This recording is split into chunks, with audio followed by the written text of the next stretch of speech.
Φιόντορ Δοστογιεύσκι. Η εξομολόγηση του Σταυρόγκιν. Ο Νικόλας Всεβολόδοβιτς Σταυρόγκιν δεν κοιμήθηκε όλη εκείνη τη νύχτα και έμεινε καθισμένος στο ντιβάνι, καρφώνοντας συχνά πυκνά το άτονο βλέμμα του σε κάποιο σημείο, εκεί, κατά τη γωνιά που ήταν σημάτι στο κωμό. Η λάμπα έμεινε αναμένη όλη νύχτα. Κατά τις 7 η ώρα το πρωί τον πήρε ο ύπνος στην ίδια εκείνη θέση και όταν μπήκε στην κάμαρα ο γεροϊπηρέτης του Αλέξης Γκεγκόροβιτς στις 9.30 ακριβώς, κατά πως συνήθιζε και έφερε ένα φλιτζάνι καφέ, ο ερχομός του τον εξύπνησε και ανοίγοντας τα μάτια φάνηκε να ξαφνιάστηκε και να δυσαρεστήθηκε που κοιμότανε τόσο αργά. Ήπιε γρήγορα τον καφέ του, ντύθηκε βιαστικά και ύστερα έφυγε τρέχοντας από το σπίτι. Στον Αλέξη Γκεγκόροβιτς που τον ερώτησε δειλά «Δεν ορίζεται τίποτα», δεν έδωσε καμιά απόκριση. Ο Σταυρόγκιν προχωρούσε με χαμηλωμένα μάτια, ολότελα βυθισμένος στις σκέψεις του, σηκώνοντας μόνο που και που το κεφάλι του με κάποια αόριστη μα επίμονη ανησυχία. Σε κάποιο σταυροδρόμι, λίγο παραπέρα από το σπίτι του, πλήθος από μουζίκους, καμιά 50 ή και περισσότεροι, του φράξανε το δρόμο. Περπατούσαν σιωπηλοί, με τάξη. Κοντά στο μαγαζί, όπου αναγκάστηκε να σταματήσει ο Σταυρόγκιν μια στιγμή, κάποιος είπε πως αυτοί ήταν οι εργάτες της φάμπρικας του Σπιγκουλίν που είχαν απεργήσει και κάνανε διαδήλωση. Μόλις και τους πρόσεξε. Τέλος, κατά τις 2.30 έφτασε στην πόρτα του μοναστηριού της Παναγιάς της Πασοεφημιώτισσας που ήταν στην άκρη της πόλης, σημαία στην ακροποταμιά. Τότε μονάχα φάνηκε σαν να θυμήθηκε κάτι. Σταμάτησε, έψαξε με νευρικό κίνημα κάποιο δέμα που είχε στη μέσα τσέπη του και χαμογέλασε. Σαν διάβηκε την εξώπορτα και μπήκε στην αυλή, ρώτησε τον πρώτο κατηχούμενο που απάντησε πού θα να τραβήξει για να πάει στο κελί του δεσπότη Τίχωνα που ζούσε αποτραβηγμένο στο μοναστήρι. Ο κατηχούμενος, αφού κοψομεσιάστηκε χαιρετώντας τον, προχώρησε μπροστά. Στην άκρη της μακρουλής πρόσωψης του μοναστηριού στεκόταν σημά στη σκάλα ένας καλόγερος, παχής με μαλλιά ψαρά. Σκούντισε βιαστικά τον κατηχούμενο, πήρε αυτό τον επισκέπτη και εξακολουθώντας ολοένα να τον χαιρετά, τον οδήγησε μέσα από μακρύ και στενό διάδρομο. Χοντρός καθώς ήταν ο καλόγερος αυτός, δεν καλοκατάφερε να σκύβει το κορμί και έτσι έγειρνε με κίνημα βιαστικό το κεφάλι του μονάχα και καλούσε το Σταυρόγκιν να τον ακολουθήσει, μόλο που τούτος πήγαινε βήμα-βήμα πίσω του. Ο καλόγερος ρωτούσε και ξαναρωτούσε και μιλούσε για τον Άγιο Ηγούμενο, τον Αρχιμανδρίτη. Επειδή ωστόσο ο άλλος δεν του αποκρινόταν, ο καλόγερος άρχισε να δείχνει περισσότερο ολοένα σεβασμό. Ο Σταυρόγκιν είδε πως δεν ήταν άγνωστος στο μοναστήρι κι όμως δεν θυμόταν να είχε ξαναπάει εκεί από τα παιδιάτικα του χρόνια. Σαν φτάσανε στην πόρτα που βρισκόταν στο βάθος του διαδρόμου, ο καλόγερος την άνοιξε με κίνημα επίσημο, ρώτησε τον πορτιέρι αν μπορούσαν να μπουν και δίχως να προσμένει απόκριση έσπρωξε το πορτόφυλλο και ύστερα σκύβοντας τη ράχη έκαμε τόπο στον αγαπητό επισκέπτη να περάσει. Μόλις έβαλε στην τσέπη του το ρεγάλο του, εξαφανίστηκε. Ο Σταυρόγκιν μπήκε σε ένα κελί στενό, όπου την ίδια τη στιγμή πρόβαλε σταματώντας την πόρτα της διπλανής κάμαρας ένας άνθρωπος ψηλός, ξερακιανός, καμιά 50 χρονών, φορώντας το εσωτερικό του ράσο. Η όψη του ήταν κάπως αρρωστιάρικη, στο πρόσωπό του χάραζε αχνό χαμόγελο και η ματιά του είχε κάποια έκφραση παράξενης δειλίας. Αυτός ήταν λοιπόν ο Τίχων που ο Νικόλας Всεβολόδοβιτς είχε πρωτοακούσει να το αναφέρει ο φίλος του Σατόφ και που αργότερα έλαβε ο ίδιος μερικές πληροφορίες για τον άνθρωπο. Οι πληροφορίες αυτές ήταν διάφορες και αντιφατικές. Συμφωνούσαν μόνο σε τούτο, πως και εκείνοι που αγαπούσαν και εκείνοι που δεν αγαπούσαν τον Τίχωνα, και υπήρχαν και τέτοιοι, δεν πολύ μιλούσαν γι' αυτόν. Εκείνοι που δεν τον αγαπούσανε σωπαίναν από περιφρόνηση. Βέβαια εκείνοι που τον αγαπούσανε και είχε οπαδούς φανατικούς, από κάποια επιφύλαξη, σαν να θέλανε να κρατήσουν κρυφό κάτι που τον αφορούσε, μια αδυναμία, ίσως και καμιά μανία του αλόκοτη. Ο Σταυρόγκιν έμαθε πως ο Τίχων είχε αποτραβηχτεί στο μοναστήρι 6 χρόνια τώρα και πως δεχόταν εκεί και ανθρώπους του λαού και υψηλές προσωπικότητες. Είχε θαυμαστές θερμούς, ιδίως θαυμάστριες, ως πέρα στην απόμακρη Πετρούπολη. Απ' την άλλη πάλι μεριά, ο Σταυρόγγιν είχε ακούσει κάποιο παλιό μέλος της λέσχης του, ένα γερό της καλύτερης κοινωνίας και πολύ θρήσκο, να λέει πως αυτός ο Τείχων ήταν μισοπάλαβος, πλάσμα οπωσδήποτε ανάξιο λόγου και δίχως καμιά αμφιβολία μεθύστακας. Θα προσθέσω εγώ, προτρέχοντας από τα γεγονότα, πως ο τελευταίος τούτος λόγος ήταν απλούστατα ανόητος. Η αλήθεια είναι πως ο επίσκοπος είχε ρευματισμούς και κάπου νευρικό τρεμούλιασμα στα πόδια. Ο Σταυρόγγιν είχε μάθει ακόμη πως ο δεσπότης δεν είχε καταφέρει είτε από αδυναμία του χαρακτήρα, είτε από απροσεξία ανάρμοστη στην αξιοπρέπειά του να εμπνεύσει στους καλόγερους του καταφυγίου του το σεβασμό που του έπρεπε. Λέγανε πως ο Αρχιμανδρίτης, που ήταν αυστηρός και σκληρός στην εκτέλεση των ηγουμενικών του καθηκόντων και εξακουστός ακόμα για τη μόρφωσή του, είχε ένα είδος έχθρας με τον Πάτερ Τείχονα, τα βάζε μαζί του, έμεσα βέβαια, για την ακανόνιστη ζωή του και τον κατηγορούσε απάνω κάτω για αιρετικό. Οι άλλοι καλόγεροι του κοινοβίου φερνότανε με τον Άγιο Άρρωστο κάπως οικία. Τα δύο κελιά που απαρτίζανε την κατοικία του Τείχονα ήταν πολύ παράξενα επιπλωμένα. Ανάμεσα στα παλιά τριμμένα πέτσινα καθίσματα έβλεπες 3-4 έπιπλα κομψά, μια πλούσια αναπαυτική πολυθρόνα, ένα μεγάλο γραφείο, φίνα σκαλισμένο, μια πολύ όμορφη βιβλιοθήκη, τραπεζάκια, μονοπόδαρα, εταζέρες που τις είχε χαρίσει το δεσπότη. Δίπλα σε ένα πλούσιο χαλί της βουχάρας ήταν στρωμένες ψάθες απλές. Ανάμεσα σε χαλκογραφίες με θέματα κοσμικά ή μυθολογικά ήταν μια μεγάλη βιτρίνα με εικονίσματα που λάμπανε από ασήμι και χρυσάφι και μέσα αυτά μια εικόνα παλιά που στόλιζε ένα κυβότιο με άγια λείψανα. Λέγανε πως και η βιβλιοθήκη είχε βιβλία πολύ ανάμεικτου περιεχομένου. Δίπλα στα συγγράμματα των Αγίων Πατέρων και των Μαρτύρων του Χριστιανισμού ήταν βαλμένα βιβλία θεατρικά και ρομάτζα, μπορεί και τίποτε ακόμα πιο χειρότερο. Ύστερα από τα πρώτα φιλοφρονήματα που υπόθηκαν με στενοχώρια και με βιάση δίχως κανένα λόγο, ο Τείχων οδήγησε τον επισκέπτη του στο γραφείο, τον έβαλε να καθίσει στο ντιβάνι μπρος σε ένα τραπέζι και κάθισε και ο ίδιος σε μια πλεχτή πολυθρόνα. Ο Νικόλαος Ψεβολόδοβιτς, κατασυγκινημένος, εξακολουθούσε να φαίνεται αφηρημένος πολύ.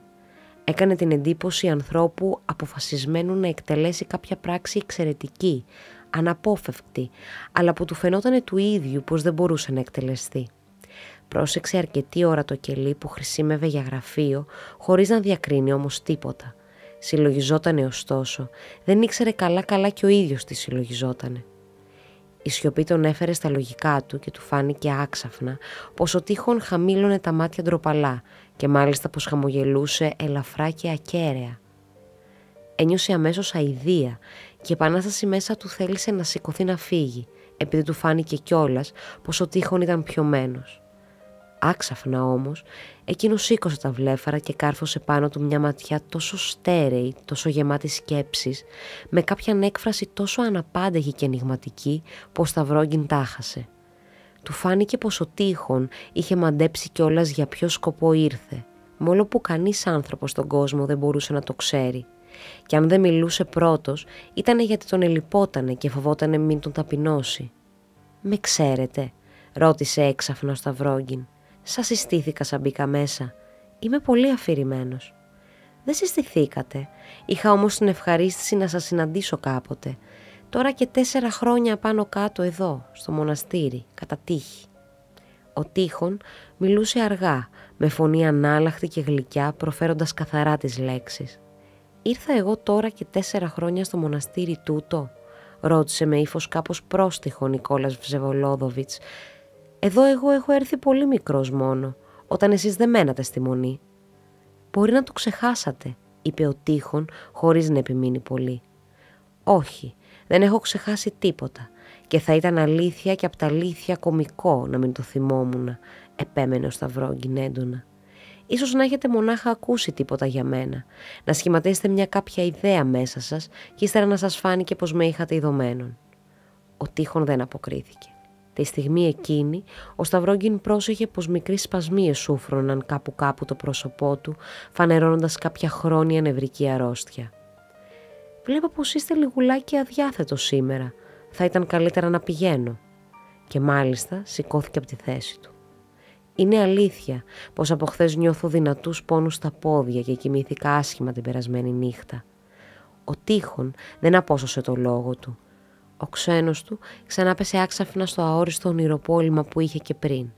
Και έτσι η σιωπή βάσταξε αρκετά, 2 λεπτά της ώρας γεμάτα. «Με εξετάζετε?» ρώτησε άξαφνα ο Σταυρόγγιν ύποπτα. «Σας κοιτούσα και θυμόμουν τα χαρακτηριστικά του προσώπου της μητέρας σας. Με όλη την εξωτερική ανομοιότητα μοιάζατε οι δυο σας πολύ εσωτερικά, πνευματικά. Δεν έχουμε καμιά νομιότητα και μάλιστα πνευματική. Καμιάν απολύτως», φώναξε ο επισκέπτης με ταραχή και με επιμονή, χωρίς να ξέρει το γιατί. «Το λέτε από ήχτο για την κατάστασή μου». «Κολοκύθια», πρόσθεσε απότομα. «Αλήθεια, η μητέρα μου έρχεται εδώ και σας βλέπει?» «Ναι». «Δεν το ήξερα. Δεν μου έκαμε ποτέ γι' αυτό λόγο». «Συχνά?» «Σχεδόν κάθε μήνα. Κάποτε και συχνότερα». «Ποτέ δεν την άκουσα να μιλήσει γι' αυτό. Ποτέ». «Και εσείς θα την ακούσατε βέβαια να σας μιλά για μένα σαν για κανένα τρελό». «Όχι δα για τρελό, να πούμε την αλήθεια. Άλλοι όμως, πολλοί, μου έκαναν τέτοιους υπενιγμούς». «Έχετε λοιπόν μνημονικό περίφημο, αφού μπορείτε και θυμάστε τέτοια μικροπράγματα. Και για τον μπάτσο που έφαγα ακούσατε να πούνε τίποτα?» «Ναι, κάτι. Δηλαδή όλα. Έχετε έπειτα πολύ καιρό για να ακούσετε τέτοια πράγματα. Και για τη μονομαχία?» «Ακόμα και για τη μονομαχία. Εδώ βλέπω μαθαίνετε πολλά πράγματα. Δεν σας χρειάζονται μήτε εφημερίδες». «Και ο Σάτοφ σας μίλησε κι αυτός για μένα?» «Όχι. Γνωρίζω όμως πολύ καλά τον κύριο Σάτοφ, μολονότι πάει καιρός από τότε που δεν τον έχω ειδεί». «Τι είναι τούτος ο χάρτης εδώ πέρα?» «Μπα, είναι χάρτης του τελευταίου πολέμου». «Τι σας χρειάζεται εσάς?» «Συμβουλεύομαι το χάρτη για να διαφωτίζω το κείμενο. Πολύ ενδιαφέρουσα περιγραφή». «Για να ειδώ». «Ναι, η περιγραφή είναι πολύ καλή. Παράξενο ωστόσο ανάγνωσμα για σας». Πήρε το βιβλίο και έριξε μια ματιά. Ήταν ογκώδης διήγηση, καλογραμμένη των περιστατικών του τελευταίου πολέμου, από άποψη μάλλον λογοτεχνική παρά στρατιωτική. Αφού ξεφύλισε γοργά το βιβλίο, το πέταξε με κίνημα ανυπόμονο. «Δεν ξέρω, μα την αλήθεια για ποιο λόγο ήρθα εδώ», είπε με αηδία κοιτάζοντας ολόησια μες στα μάτια τον Τείχονα, σαν να περίμενε την απόκρισή του. «Φαίνεστε πως είστε αδιάθετος κι εσείς». «Ναι, λιγάκι».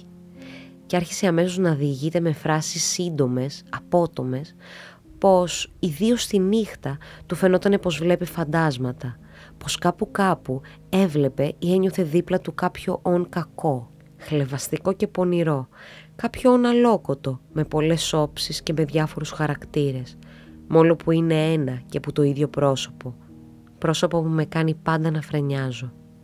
Οι μορόλογες αυτές οι εξομολογήσεις μοιάζανε με λόγια παλαβού. Ωστόσο, ο Νίκολας Vševolodovits μιλούσε με κάποια αλόκοτη ειλικρίνεια, με μια αφέλεια τόσο αντίθετη προς το χαρακτήρα του, που θα έλεγες πως έγινε άλλος άνθρωπος, ολότελα αλλιώτικος. Δεν τρεπότανε καθόλου να μονολογά πόσο φοβόταν το φάντασμα που παρουσιαζόταν μπροστά του. Όμως τούτο βάσταξε μια στιγμή μονάχα και έσβησε ξαφνικά, όπως και ξαφνικά είχε φανερωθεί. «Κουταμάρες», φώναξε με πείσμα, σαν να ξαναβρήκε με μια στα λογικά του. «Θα πάω να με ειδεί κανένας γιατρός». «Πήγαινε χωρίς άλλο», είπε ο Τείχων. «Μιλάτε με τόση πεποίθηση. Σας έχουν τύχει κι άλλοι άνθρωποι τέτοιοι σαν και μένα που να βλέπουν παρόμοια φαντάσματα?» «Μου τύχανε, πολύ σπάνια όμως. Δεν θυμούμαι παρά ένα μοναχά περιστατικό, όμοιο με το δικό σας. Κάποιον αξιωματικό που είχε χάσει λίγες μέρες πρωτήτερα τη γυναίκα του, την ανεκτήμητη συντρόφισσα της ζωής του. Για τον άλλο τον άρρωστο άκουσα μονάχα να γίνεται λόγος.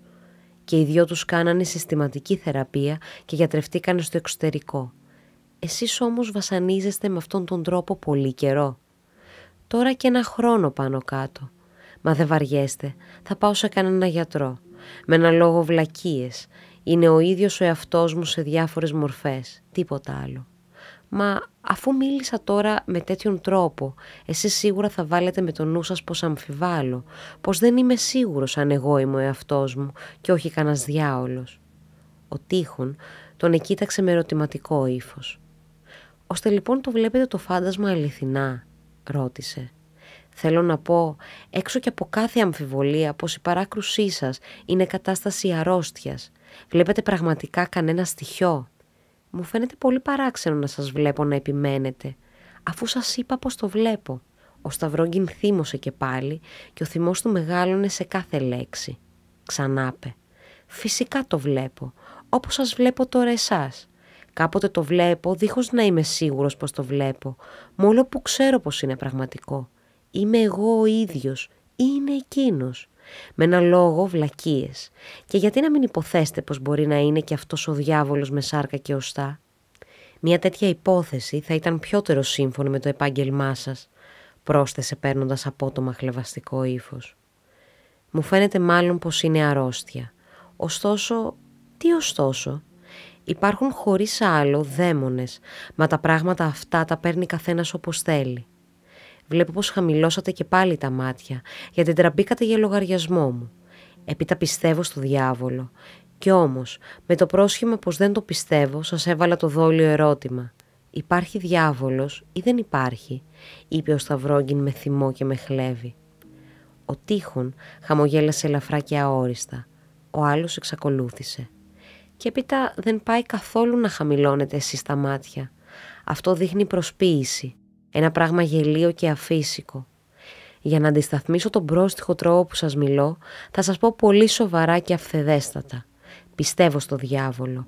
Πιστεύω σύμφωνα με τους εκκλησιαστικούς κανόνες. Στο διάβολο τον εσαρκωμένο και όχι σε διαβόλους αλληγορικούς. Και δεν έχω καμιά ανάγκη να ρωτήσω κανένα για το ζήτημα τούτο. Τελεία και παύλα. Θα νιώθετε σίγουρα μεγάλη χαρά για τούτο, Γέλασε νευρικά. Ο Τείχων τον κοίταξε περίεργα με τα γλυκά και δειλά μάτια του. «Πιστεύετε στο Θεό?» ρώτησε απότομα ο Σταυρόγκιν. «Πιστεύω. Λένε θαρώ τα κοιτάπια πως άμα πιστεύει κανείς και προστάξει το βουνό να περπατήσει, θα περπατήσει. Βλακίες και πάλι. Είμαι ωστόσο περίεργος να μάθω. Θα μπορούσατε εσείς να μετατοπίσετε ένα βουνό ή όχι? Αν το πρόσταζε ο Θεός, θα το μετατόπιζα», είπε ο Τείχων με ύφος ντροπαλό και χαμηλώνοντας αργά τα μάτια. «Δεν είναι το ζήτημα να το κινήσετε με τη βοήθεια του Θεού. Όχι. Εσείς μονάχος σας, αν θα το κάνατε σαν ανταμοιβή για την πίστη σας στο Θεό. Ίσως να το μετατόπιζα και μόνος μου. Ίσως, ωραίο και αυτό. Μα γιατί αμφιβάλλετε? Δεν έχω πίστη απόλυτη. Πώς? Όχι απόλυτη. Ναι, ίσως να μην είναι τελεία. Πιστεύετε τουλάχιστον πως με τη βοήθεια του Θεού θα το μετατοπίζατε? Είναι και αυτό κάτι. Είναι οπωσδήποτε κάπως περισσότερο από το πολύ λίγο ενός άλλου Αγίου ανθρώπου που ήταν και εκείνος αρχιεπίσκοπος και τον είπε το λόγο αυτόν υπό την απειλή του ξύφους. Είναι αλήθεια. Είστε χριστιανός βέβαια. Μη γέννη το εμεί καυχάστε ή εμεί εν το σταυρό του Κυρίου ημών. Εψιθύρισε ο Τείχων με πάθος και χαμηλώντας πιο πολύ το κεφάλι. Οι άκρες των χειλιών του τρεμουλιάσανε νευρικά. «Και μπορεί κανείς να πιστεύει στο διάβολο χωρίς να έχει απόλυτη πίστη στο Θεό?» ρώτησε ο Σταυρόγκιν με καγχασμό. «Ναι, βέβαια μπορεί. Αυτό συμβαίνει πολύ συχνά», αποκρίθηκε ο Τείχων, σηκώνοντας τα μάτια και χαμογελώντας. «Και είμαι σίγουρος πως θα βρίσκεται μια τέτοια πίστη τιμιότερη παρόλα τούτα από την ολότελη απιστία». «Πώς φαίνεται πως είστε παπάς?» είπε ο Σταυρόγκιν γελώντας. Ο Τείχων του αποκρίθηκε και πάλι με ένα χαμόγελο και πρόσθεσε με φεδρότητα. «Τουναντίον, η απόλυτη αθεία είναι εντιμότερη από την κοσμική αδιαφορία». «Μπαμπόγερε, τέτοιος μου είστε λοιπόν. Η απόλυτη αθεία είναι το προτελευταίο σκαλοπάτι του υψηλότερου σημείου της τελείας πίστεως. Αν το ξεπερνά κανείς ή όχι είναι άλλο ζήτημα. Ενώ ο αδιάφορος δεν έχει καμία πίστη, εκτός από έναν άθλιο φόβο και αυτόν ακόμα σπάνια, αν τύχει να είναι φιλίδωνος. Έχετε διαβάσει την Αποκάλυψη? Την έχω διαβάσει. Θυμάστε και το αγγέλο της εν Λαοδικία εκκλησίας γράψων? Θυμούμαι, είναι λόγια όμορφα. Όμορφα, παράξενη έκφραση για ένα δεσπότη. Οπωσδήποτε είστε πολύ πρωτότυπος. Πού είναι αυτό το βιβλίο? Ρώτησε με αλόκοτη βιασύνη ο Σταυρόγκιν, ψάχνοντας με τα μάτια του στο τραπέζι. Θα ήθελα να σας διάβαζα τη σχετική περικοπή. Έχετε τη ρούσικη μετάφραση? Ξέρω το χωρίον, «Το θυμούμαι πολύ καλά», είπε ο Τείχων. «Το ξέρετε απόξω?» «Πέστε το». Ο Σταυρόγγιν χαμήλωσε τα μάτια, στήριξε τις 2 παλάμες του στα γόνατά του, φανερώνοντας ανυπομονησία.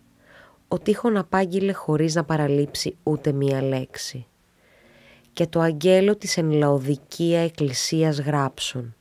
Τάδε λέγει ο Αμήν, ο μάρτης ο πιστός και αληθινός, η αρχή της κτήσεως του Θεού, ιδάσου τα έργα, ότι ούτε ψυχρός ή ούτε ζεστός, όφελον ψυχρός εις ή ζεστός, ούτως ότι χλιαρός ή, και ούτε ζεστός ούτε ψυχρός, μέλωσε εμέσε εκ του στόματός μου.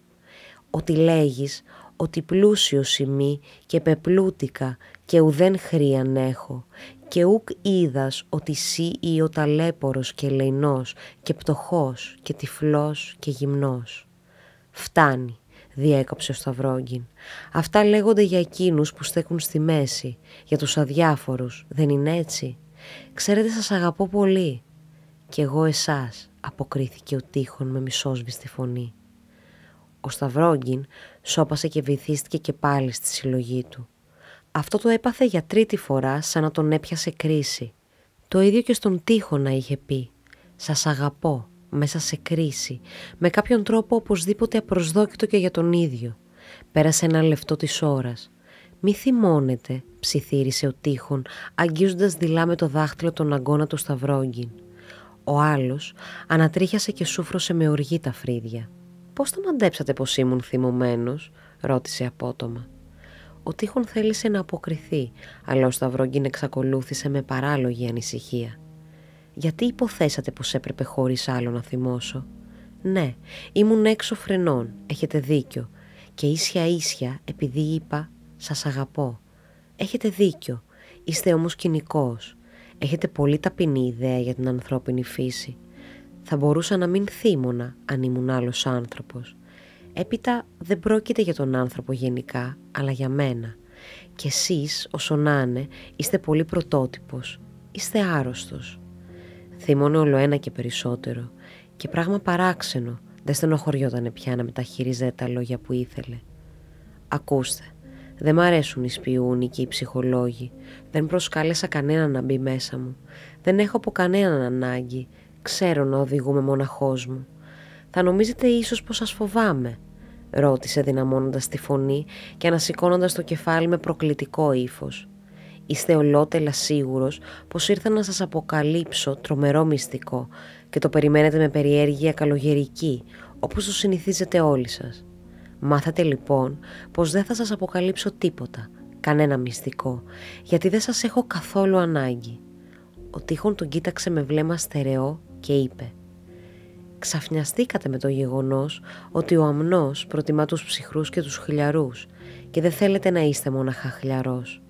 Προαισθάνομαι πως έχετε κάποια πρόθεση εξαιρετική, τρομερή ίσως. Αν είναι έτσι, σας εξορκίζω, μη βασανίζεστε και πέστε όλα όσα ήρθατε να μου πείτε. Και είσαστε σίγουρος πως ήρθα για να σας αποκαλύψω κάτι?»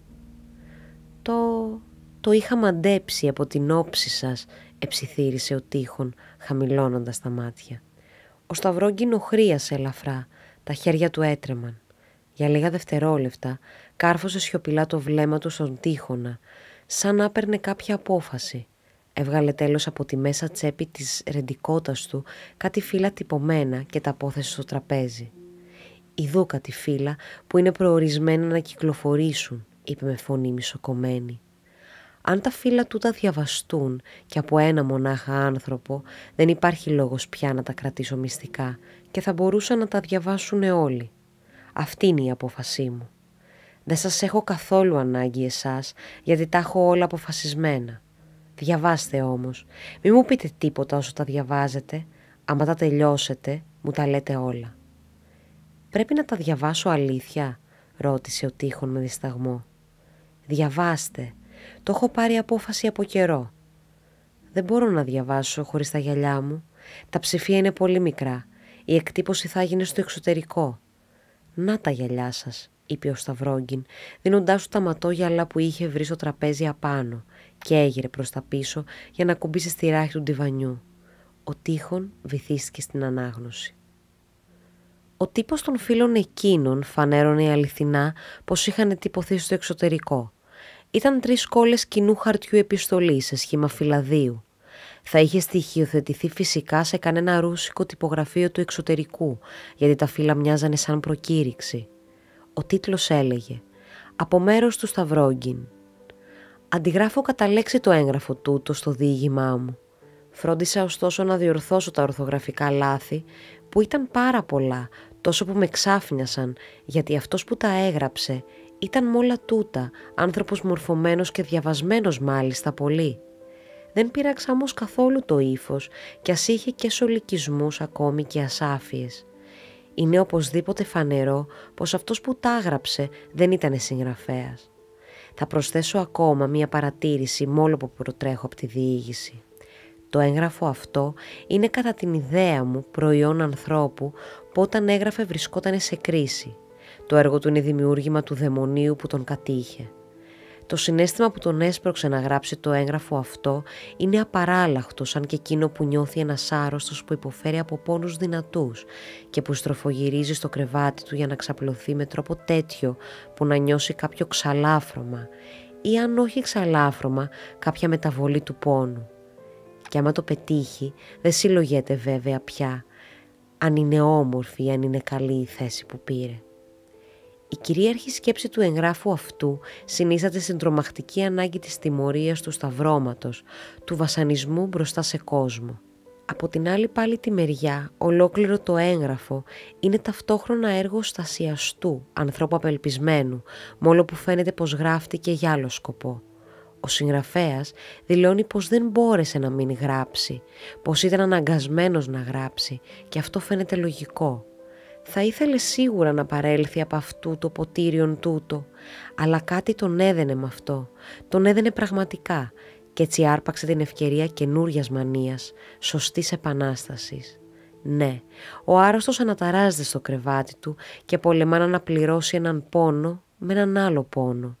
Από εκεί παίρνει αφορμή ο αγώνας του κατά της κοινωνίας, αγώνας που θα του εξασφαλίσει μία θέση πιο υποφερτή και τότε ρίχνει στην κοινωνία το γάντι του.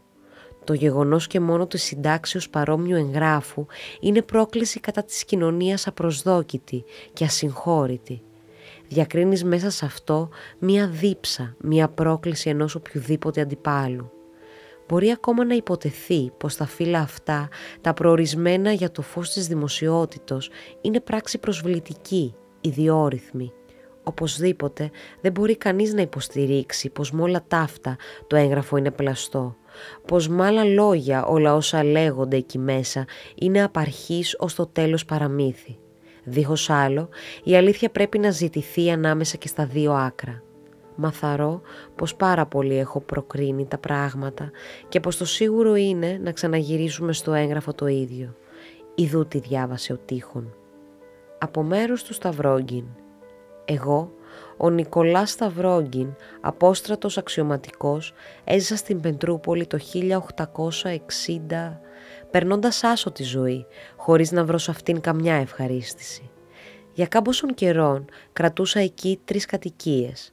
Καθόμουν τακτικά σε ένα σπίτι που νοικιάζα με δωμάτια επιπλωμένα, όπου κατοικούσε τότε και η Μαρία Λεβιαδκίν, που έγινε αργότερα νόμιμη γυναίκα μου.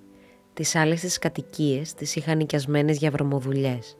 Στη μία από αυτές δεχόμουν μία κυρία που μ' αγαπούσε, στην άλλη την καμαριέρα της.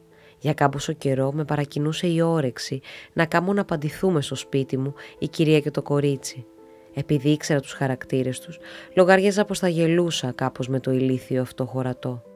Για να προετοιμάσω το συναπάντημα τούτο, πήγαινα συχνότερα στην κάμαρα που κρατούσα σε ένα μεγάλο σπίτι της οδού Γκοροχοβίγια, όπου ερχόταν πάντα η καμαριέρα.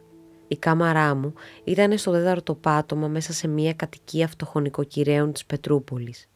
Οι νοικοκύριδες μου βαστούσαν ένα δωμάτιο διπλανό, τόσο πολύ στενόχωρο που αναγκαζότανε να αφήνουν ανοιχτή την πόρτα που συγκοινωνούσε με την κάμαρά μου. Ο άντρας με γενιάδα μεγάλη και μακριά ρεντικότα ήταν υπάλληλος σε κάποιο γραφείο και ξεκινώντας το πρωί δεν γυρνούσε παρά πίσω τη νύχτα. Η γυναίκα, καμιά 40 χρονών, ξύλωνε παλιά ρούχα και τα γύριζε από την ανάποδη και έλειπε συχνά για να πηγαίνει να παραδώσει τη δουλειά της. Έμενα ολομόναχος με το κοριτσάκι τους που φαινόταν ολότελα σαν παιδί. Την ελέγανε Μαντριώσα. Η μητέρα της την αγαπούσε, μα την έδερνε συχνά και της έβαζε τις φωνές για το τίποτα, όπως συνηθίζουν αυτής της λογής οι γυναίκες.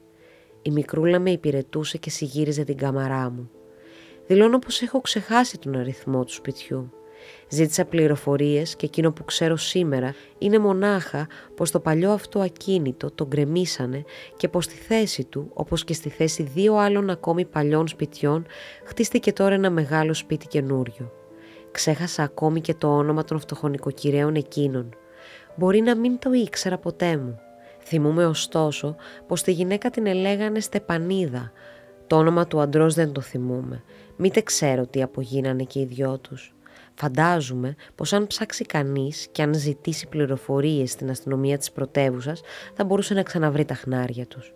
Η κατοικία έβλεπε κατά την αυλή. Τα γεγονότα που θα ιστορίσω γίνανε τον Ιούνιο. Μία μέρα χάθηκε από το τραπέζι μου ένα σουγιάς που δεν το μεταχειριζόμουν ποτέ μου. Έστεκε εκεί πάνω χωρίς λόγο. Μίλησα για το χάσιμο αυτό στην νοικοκυρά, χωρίς να συλλογιστώ πως εκείνη θα ξυλοφόρτωνε την κόρη της. Είχε βγάλει κιόλας τις φωνές γιατί χάθηκε κάποιο κουρέλι και τα είχε βάλει με τη μικρή, θαρώντας πως το είχε σουφρώσει για την κούκλα της. Όταν αργότερα το κουρέλι εκείνο βρέθηκε κάτω από το τραπεζομάντιλο, η μικρή δεν είπε ούτε ένα παράπονο που τιμωρήθηκε άδικα και κοιτούσε μοναχά σιωπηλή. Πρόσεξα πως το έκανε επίτηδες και τότε για πρώτη φορά κοίταξα καλύτερα το πρόσωπό της. Ως τότε δεν είχε προκαλέσει την προσοχή μου. Ήταν εξανθούλη, με πρόσωπο γεμάτο από πανάδες, πρόσωπο πρόστιχο, μα με κάποια έκφραση ολότελα παιδιάστικη και εξαιρετικά γλυκιά. Η μητέρα ήταν δυσαρεστημένη που δεν έβλεπε την κόρη της να της παραπονιέται για την άδικη τιμωρία και έτσι το περιστατικό του σουγιά της χάλασε ακόμη περισσότερο το κέφι. Ήταν απελπισμένη που τιμώρησε δίχως λόγο το παιδί της. Έβγαλε μερικές βέργες από τη σκούπα της και έδιρε με αυτές την κόρη της τόσο δυνατά που μείνανε κόκκινα χνάρια στο πετσί της. Και το έκαμε αυτό μπροστά μου, μόλο που η κόρη της ήταν κιόλας 12 χρονών. Η Ματριώσα δεν έβγαλε φωνές που της έφαγε, σίγουρα επειδή ήμουνα κι εγώ μπροστά στο κακομεταχείρισμά της. Σε κάθε όμως χτύπημα έβγαζε ένα παράξενο αναφιλητό σαν λόξιγκα και εξακολούθησε να έχει λόξιγκα για 1 ώρα ακόμα αργότερα. Ωστόσο, είχε συμβεί τούτο στην αρχή. Την ίδια τη στιγμή που η νοικοκυρά όρμησε στη σκούπα για να βγάλει μερικές βέργες, εγώ ξαναβρήκα το σουγιά στο κρεβάτι μου, όπου θα είχε πέσει σίγουρα από το τραπέζι. Αμέσως μου ήρθε η ιδέα να μην το μαρτυρήσω για να ξυλοκοπηθεί το κοριτσάκι. Την απόφαση αυτή την πήρα μόνο μιας. Σε στιγμές παρόμοιες λες και μου βγαίνει η πνοή.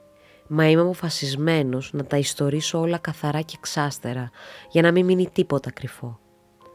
Κάθε κατάσταση εξαιρετικά άθλια, τρομερά ταπεινωτική και πρόστιχη και πάνω απ' όλα τα γελία όπου μου τύχε να βρεθώ, προκαλούσε μέσα μου θυμό μεγάλο, μα και κάποια ειδονία ανέκφραστη ταυτόχρονα. Το ίδιο πάθαινα και στις στιγμές που έκανα καμιά παλιανθρωπιά ή που βρισκόμουν σε κίνδυνο. Αν είχα κλέψει τίποτα, θα αισθανόμουν την ώρα της κλοπής κάποια μέθη μπροστά στο βάθος της ατιμίας μου. Εκείνο που σε τέτοιες περιστάσεις με ευχαριστούσε δεν ήταν η ατιμωτική πράξη, όχι, αλλά η εξαίρετη ειδονή που μου δίνε το οξύ συναίσθημα της προστιχιάς μου. Το ίδιο μου τύχαινε κάθε φορά που τη στιγμή της μονομαχίας περίμενα τον πυροβολισμό του αντιπάλου μου. Ένιωθα συναίσθημα παρόμοιο. Ομολογώ πως το συναίσθημα αυτό το γύρεψα συχνά επίτηδες, γιατί έχει απάνω μου πολύ δυνατή επίδραση. Όταν δεχόμουν κανένα ράπισμα, και έχω δεχτεί 2 φορές μπάτσους στη ζωή μου, ένιωθα και πάλι το ίδιο συναίσθημα, κι ας με έπιαγνε αγανάκτηση. Άμα καταφέρνεις όμως να κρατήσεις το θυμό σου, τότε η ευχαρίστηση ξεπερνά κάθε ειδονή που μπορείς να φανταστείς.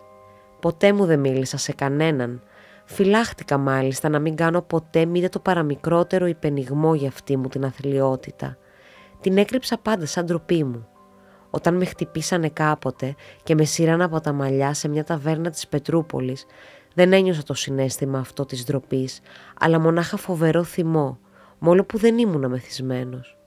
Αν από την άλλη μεριά ο Γάλλος εκείνος υποκόμης που στο εξωτερικό με μπάτσισε και που του κομμάτιασα σε μονομαχία το κάτω του σαγόνι, αν ο υποκόμης αυτός με έπιανε από τα μαλλιά και με έριχνε κατά γης, θα ένιωθα τότε σίγουρα ειδονή μεθυστική και όχι θυμό. Όλα τούτα τα λέω για να μάθουν όλοι πως το συναίσθημα εκείνο ποτέ δεν με κυριαρχούσε ολότελα και πως διατηρούσα πάντα και τέλεια τη συνείδησή μου. Αν το ήθελα θα μπορούσα να εξουσιάζω το συναίσθημα εκείνο ακόμα και όταν έφτανε στη μεγαλύτερη έντασή του, μα ποτέ δεν μου ήρθε τέτοια διάθεση. Είμαι πεπισμένος πως θα κατάφερα να περάσω ολόκληρη τη ζωή μου σαν αγνός καλόγερος, μόλο που είμαι πρικισμένος με κτηνώδη ειδιπάθεια που πάντα την ερέθιζα μέσα μου. Επιμένω λοιπόν να δηλώσω πως δεν έχω καμία πρόθεση να δικαιολογήσω τα κρίματά μου, ούτε με την επίδραση του παρελθόντος, ούτε με το ανεύθυνο μυαλό αρρωστημένου. Όταν η τιμωρία του κοριτσιού πήρε τέλος, έβαλα το σουγιά στην τσέπη του γυλαίκου μου, βγήκα από το σπίτι χωρίς να πω λέξη και πήγα και το πέταξα μακριά στο δρόμο, για να μην μάθει ποτέ κανείς πως τον είχα βρει.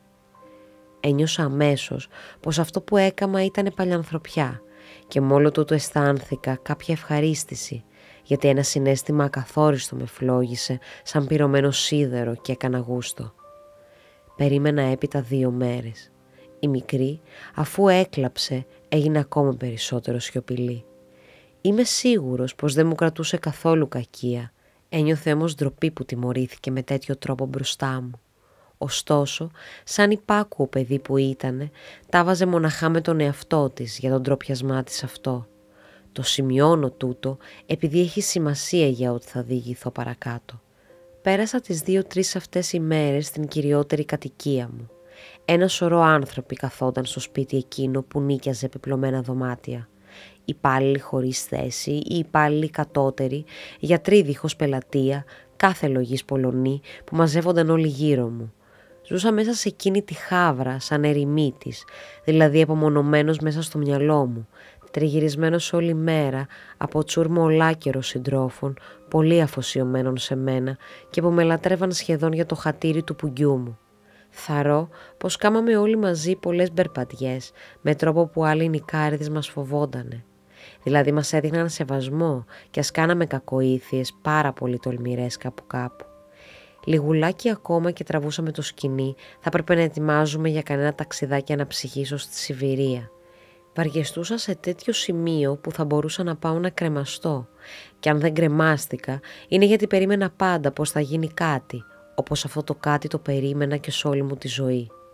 Θυμούμαι πως τότε ασχολήθηκα σοβαρά με τη θεολογία. Βάσταξε αυτό κάμποσον καιρό, ύστερα μου ξανάρθε η πλήξη, ίδια και χειρότερη. Όσο για τα πολιτικά μου τα φρονήματα, αυτά κατασταλάζανε μέσα μου έτσι που να μου γεννούν τη διάθεση να βάλω φουρνέλα στις 4 άκρες του κόσμου και να τον τεινάξω στον αέρα ολόκληρον, αν άξιζε οπωσδήποτε τον κόπο να το κάμω.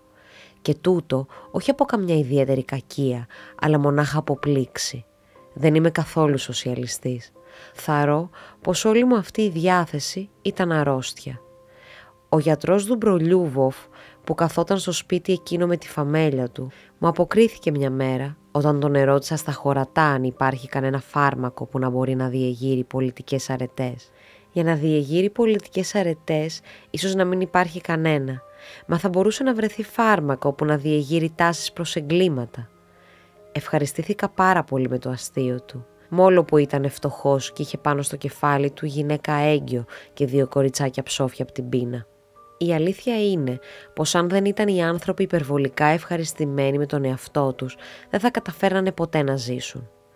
Σε αυτές ακόμα τις 2-3 μέρες που τις άφησα να περάσουν για να δώσω καιρό στο κοριτσάκι να ησυχάσει, έκαμα και μια κλεψιά για να λυτρωθώ χωρίς άλλο από την ιδέα που μου είχε καρφωθεί στο νου ή και μονάχα για να κάμω γούστο. Αυτή η κλεψιά ήταν η μοναδική που έχω κάνει στη ζωή μου. Σε 2 από τα επιπλωμένα δωμάτια που νοικιάζαμε στο σπίτι μας, καθόταν ένας υπάλληλος με την οικογένειά του. Ήταν άνθρωπος καμιά 40 χρονών, όχι πολύ κοντός και με καλό παρουσιαστικό, αλλά φτωχός. Δεν είχαμε σχέσεις πολλές και φοβότανε τη βρωμοπαρέα μου. Μόλις είχε πάρει το μισθό του, 25 ρούβλια.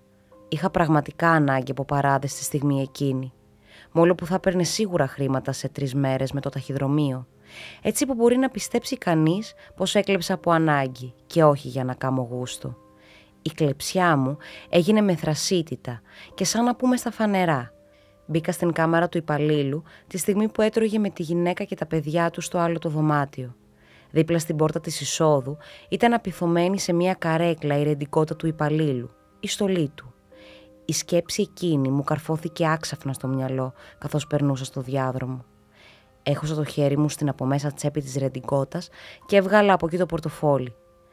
Ο υπάλληλος όμως άκουσε τον ελαφρό θόρυβο που είχα κάμει και έβγαλε το κεφάλι από την πόρτα της διπλανής κάμαρας. Μου φάνηκε μάλιστα πως είδε το κίνημά μου, όχι όμως καθαρά, και δεν πίστεψε βέβαια μήτε στα ίδια του τα μάτια. Του εξήγησα πως περνώντας από την ανοιχτή του πόρτα μπήκα μέσα για να ειδώ την ώρα στο ρολόγι του τοίχου. «Δεν δουλεύει», έκαμε εκείνος και αποτραβήχτηκε. Είχα την εποχή εκείνη πολύ όρεξη για πιωτό και κέρασα όλη τη βρωμοπαρέα μου. Πέταξα το πορτοφόλι στο δρόμο και κράτησα τα χαρτονομίσματα. Είχε μέσα 3 τραπεζογραμμάτια, κόκκινα των 10 ρουβλιών και 2 κίτρινα του 1, 32 ρούβλια όλα. Χάλασα αμέσως το ένα από τα κόκκινα και έστειλα να μας φέρουνε σαμπάνια. Έπειτα ξόδεψα το δεύτερο κόκκινο και ύστερα και το τρίτο. 4 ώρες απάνω κάτω, αργότερα, κατά το βράδυ, ο υπάλληλος με απάντησε στο διάδρομο και με ζήγωσε. «Νικόλα Βζεβολόδοβιτς», μου είπε, «μπήκατε στην κάμαρά μου λίγες ώρες πριν. Μήπως ρίξατε χωρίς να το θέλετε τη στολή μου που ήταν σε μια καρέκλα κοντά στην πόρτα?» «Ναι». «Κατά γης?» «Στην αρχή στην καρέκλα και ύστερα χάμω». «Και εσείς τη σηκώσατε?» «Τη σήκωσα». «Λοιπόν, τι άλλο θέλετε από μένα?» «Μα αν είναι έτσι, αυτό ήταν όλο». Δεν τόλμησε να αποσώσει τη σκέψη του και δεν είπε μάλιστα τίποτα σε κανέναν. Τόσο οι άνθρωποι αυτοί δείχνονται δειλοί πολλές φορές. Έπειτα, όλοι οι άλλοι νικάριδες με φοβόντανε πολύ και με σεβόντανε. Έκαμα γούστο ύστερα να καρφώνω τα μάτια μου απάνω του. Αργότερα όμως και αυτό δεν μου έκανε πια κέφι. Ύστερα από 3 μέρες ξαναγύρισα στην Κοροχοβίγια. Η μητέρα ετοιμαζόταν να βγει έξω με ένα χοντρό πακέτο. Ο άντρας δεν βρισκότανε φυσικά στο σπίτι και έμεινα μονάχος με τη ματριώσα. Τα παράθυρα που βλέπανε κατά την αυλή ήταν ορθάνυχτα. Στο σπίτι καθόταν ένα σωρό τεχνίτες και έτσι όλη τη μέρα από όλα τα πατώματα ανέβαινε ο θόρυβος των σφυριών και των τραγουδιών. Πέρασε 1 ώρα. Η ματριώσα, καθισμένη σε ένα μικρό πάγκο στην καμαρούλα, μου έστριβε τη ράχη και ήταν αφοσιωμένη σε κάποιο ράψιμο. Άξαφνα άρχισε να τραγουδά με σιγανή φωνή. Της ερχότανε κάπου τέτοιο κέφι. Έβγαλα το ρολόγι μου. Ήταν 2 η ώρα. Ένιωσα την καρδιά μου να χτυπά δυνατά. Σηκώθηκα και τη ζήγωσα σιγά σιγά. Το πεζούλι των παραθύρων ήταν στολισμένο με πολλές γλάστρες από γεράνια και ο ήλιος έλαμπε ζωηρά. Κάθισα σημά της, χάμω στο πάτωμα. Πήρα το χέρι της και το φίλησα. Την ανάγκασα να ξανακαθίσει και άρχισα να την κοιτάζω μες στα μάτια. Το κίνημά μου, που της φίλησα το χέρι, την έκαμε στην αρχή να γελάσει σαν παιδί.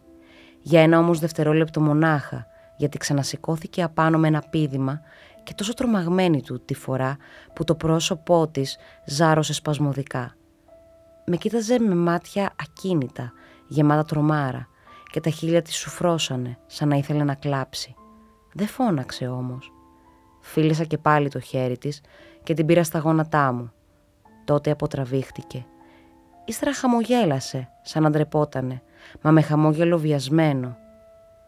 Όλο το πρόσωπό της κατακοκκίνησε από ντροπή. Της ψιθύρισα κι εγώ, δεν θυμούμαι πια τη λόγια, και γέλασα. Άξαφνα έγινε κάτι παράξενο, κάτι που με ξάφνιασε εξαιρετικά και που ποτέ μου δεν θα το ξεχάσω. Η μικρή έβαλε τα χέρια της γύρω από το λαιμό μου και άρχισε τώρα και αυτή να με φυλά με θέρμη. Το πρόσωπό της φανέρωνε αληθινή έκσταση.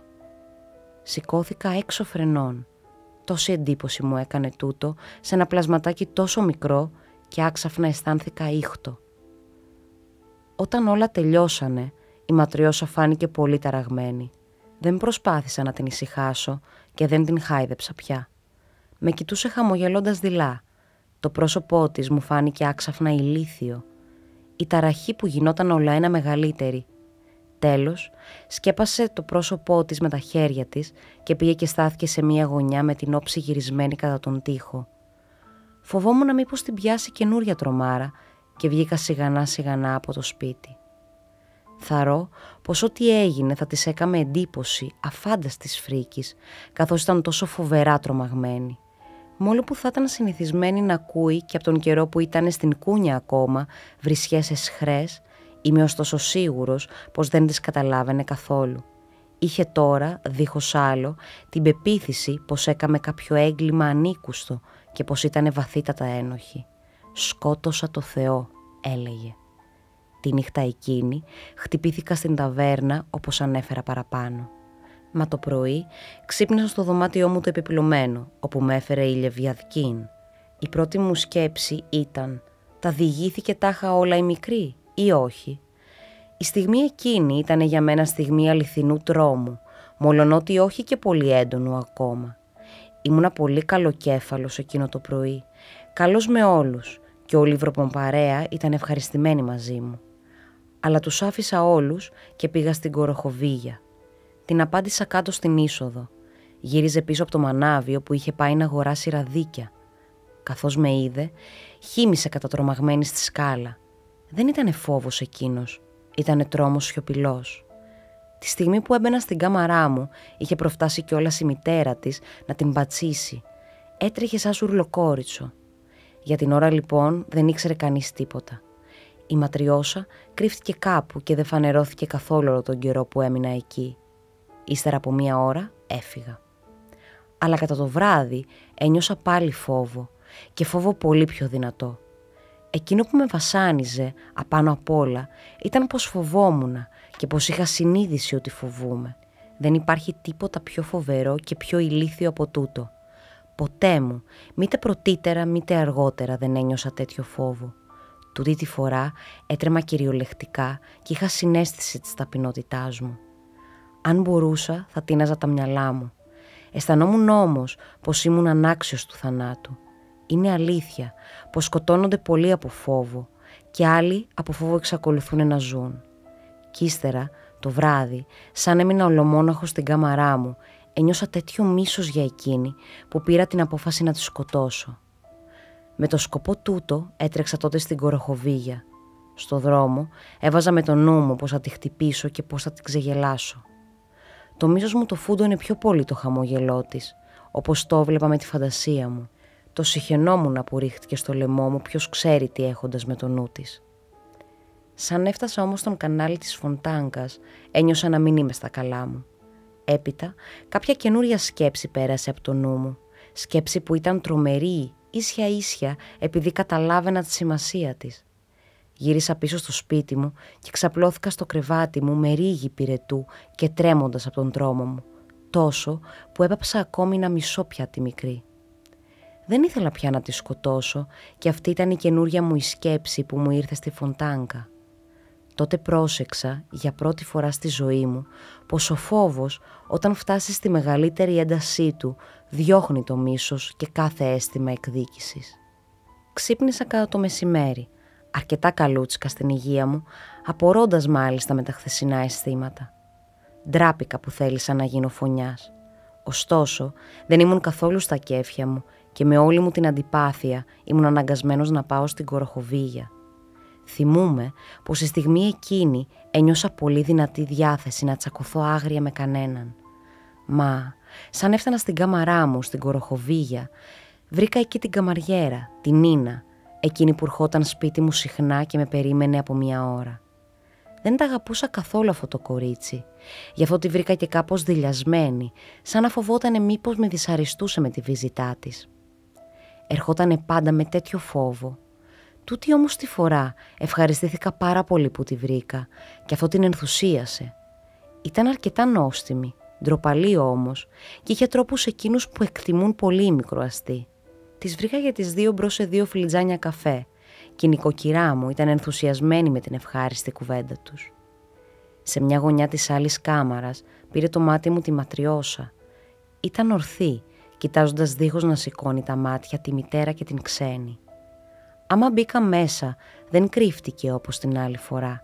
Τούτο μου έκανε εντύπωση και καρφώθηκε βαθιά μες στο μυαλό μου. Μου φάνηκε μονάχα πως είχε αδυνατήσει πολύ και πως την έκαιγε η θέρμη. Μίλησα με μεγάλη εγκαρδιότητα με την Νίνα, έτσι που έφυγε καταχαρούμενη. Βγήκαμε μαζί όξω.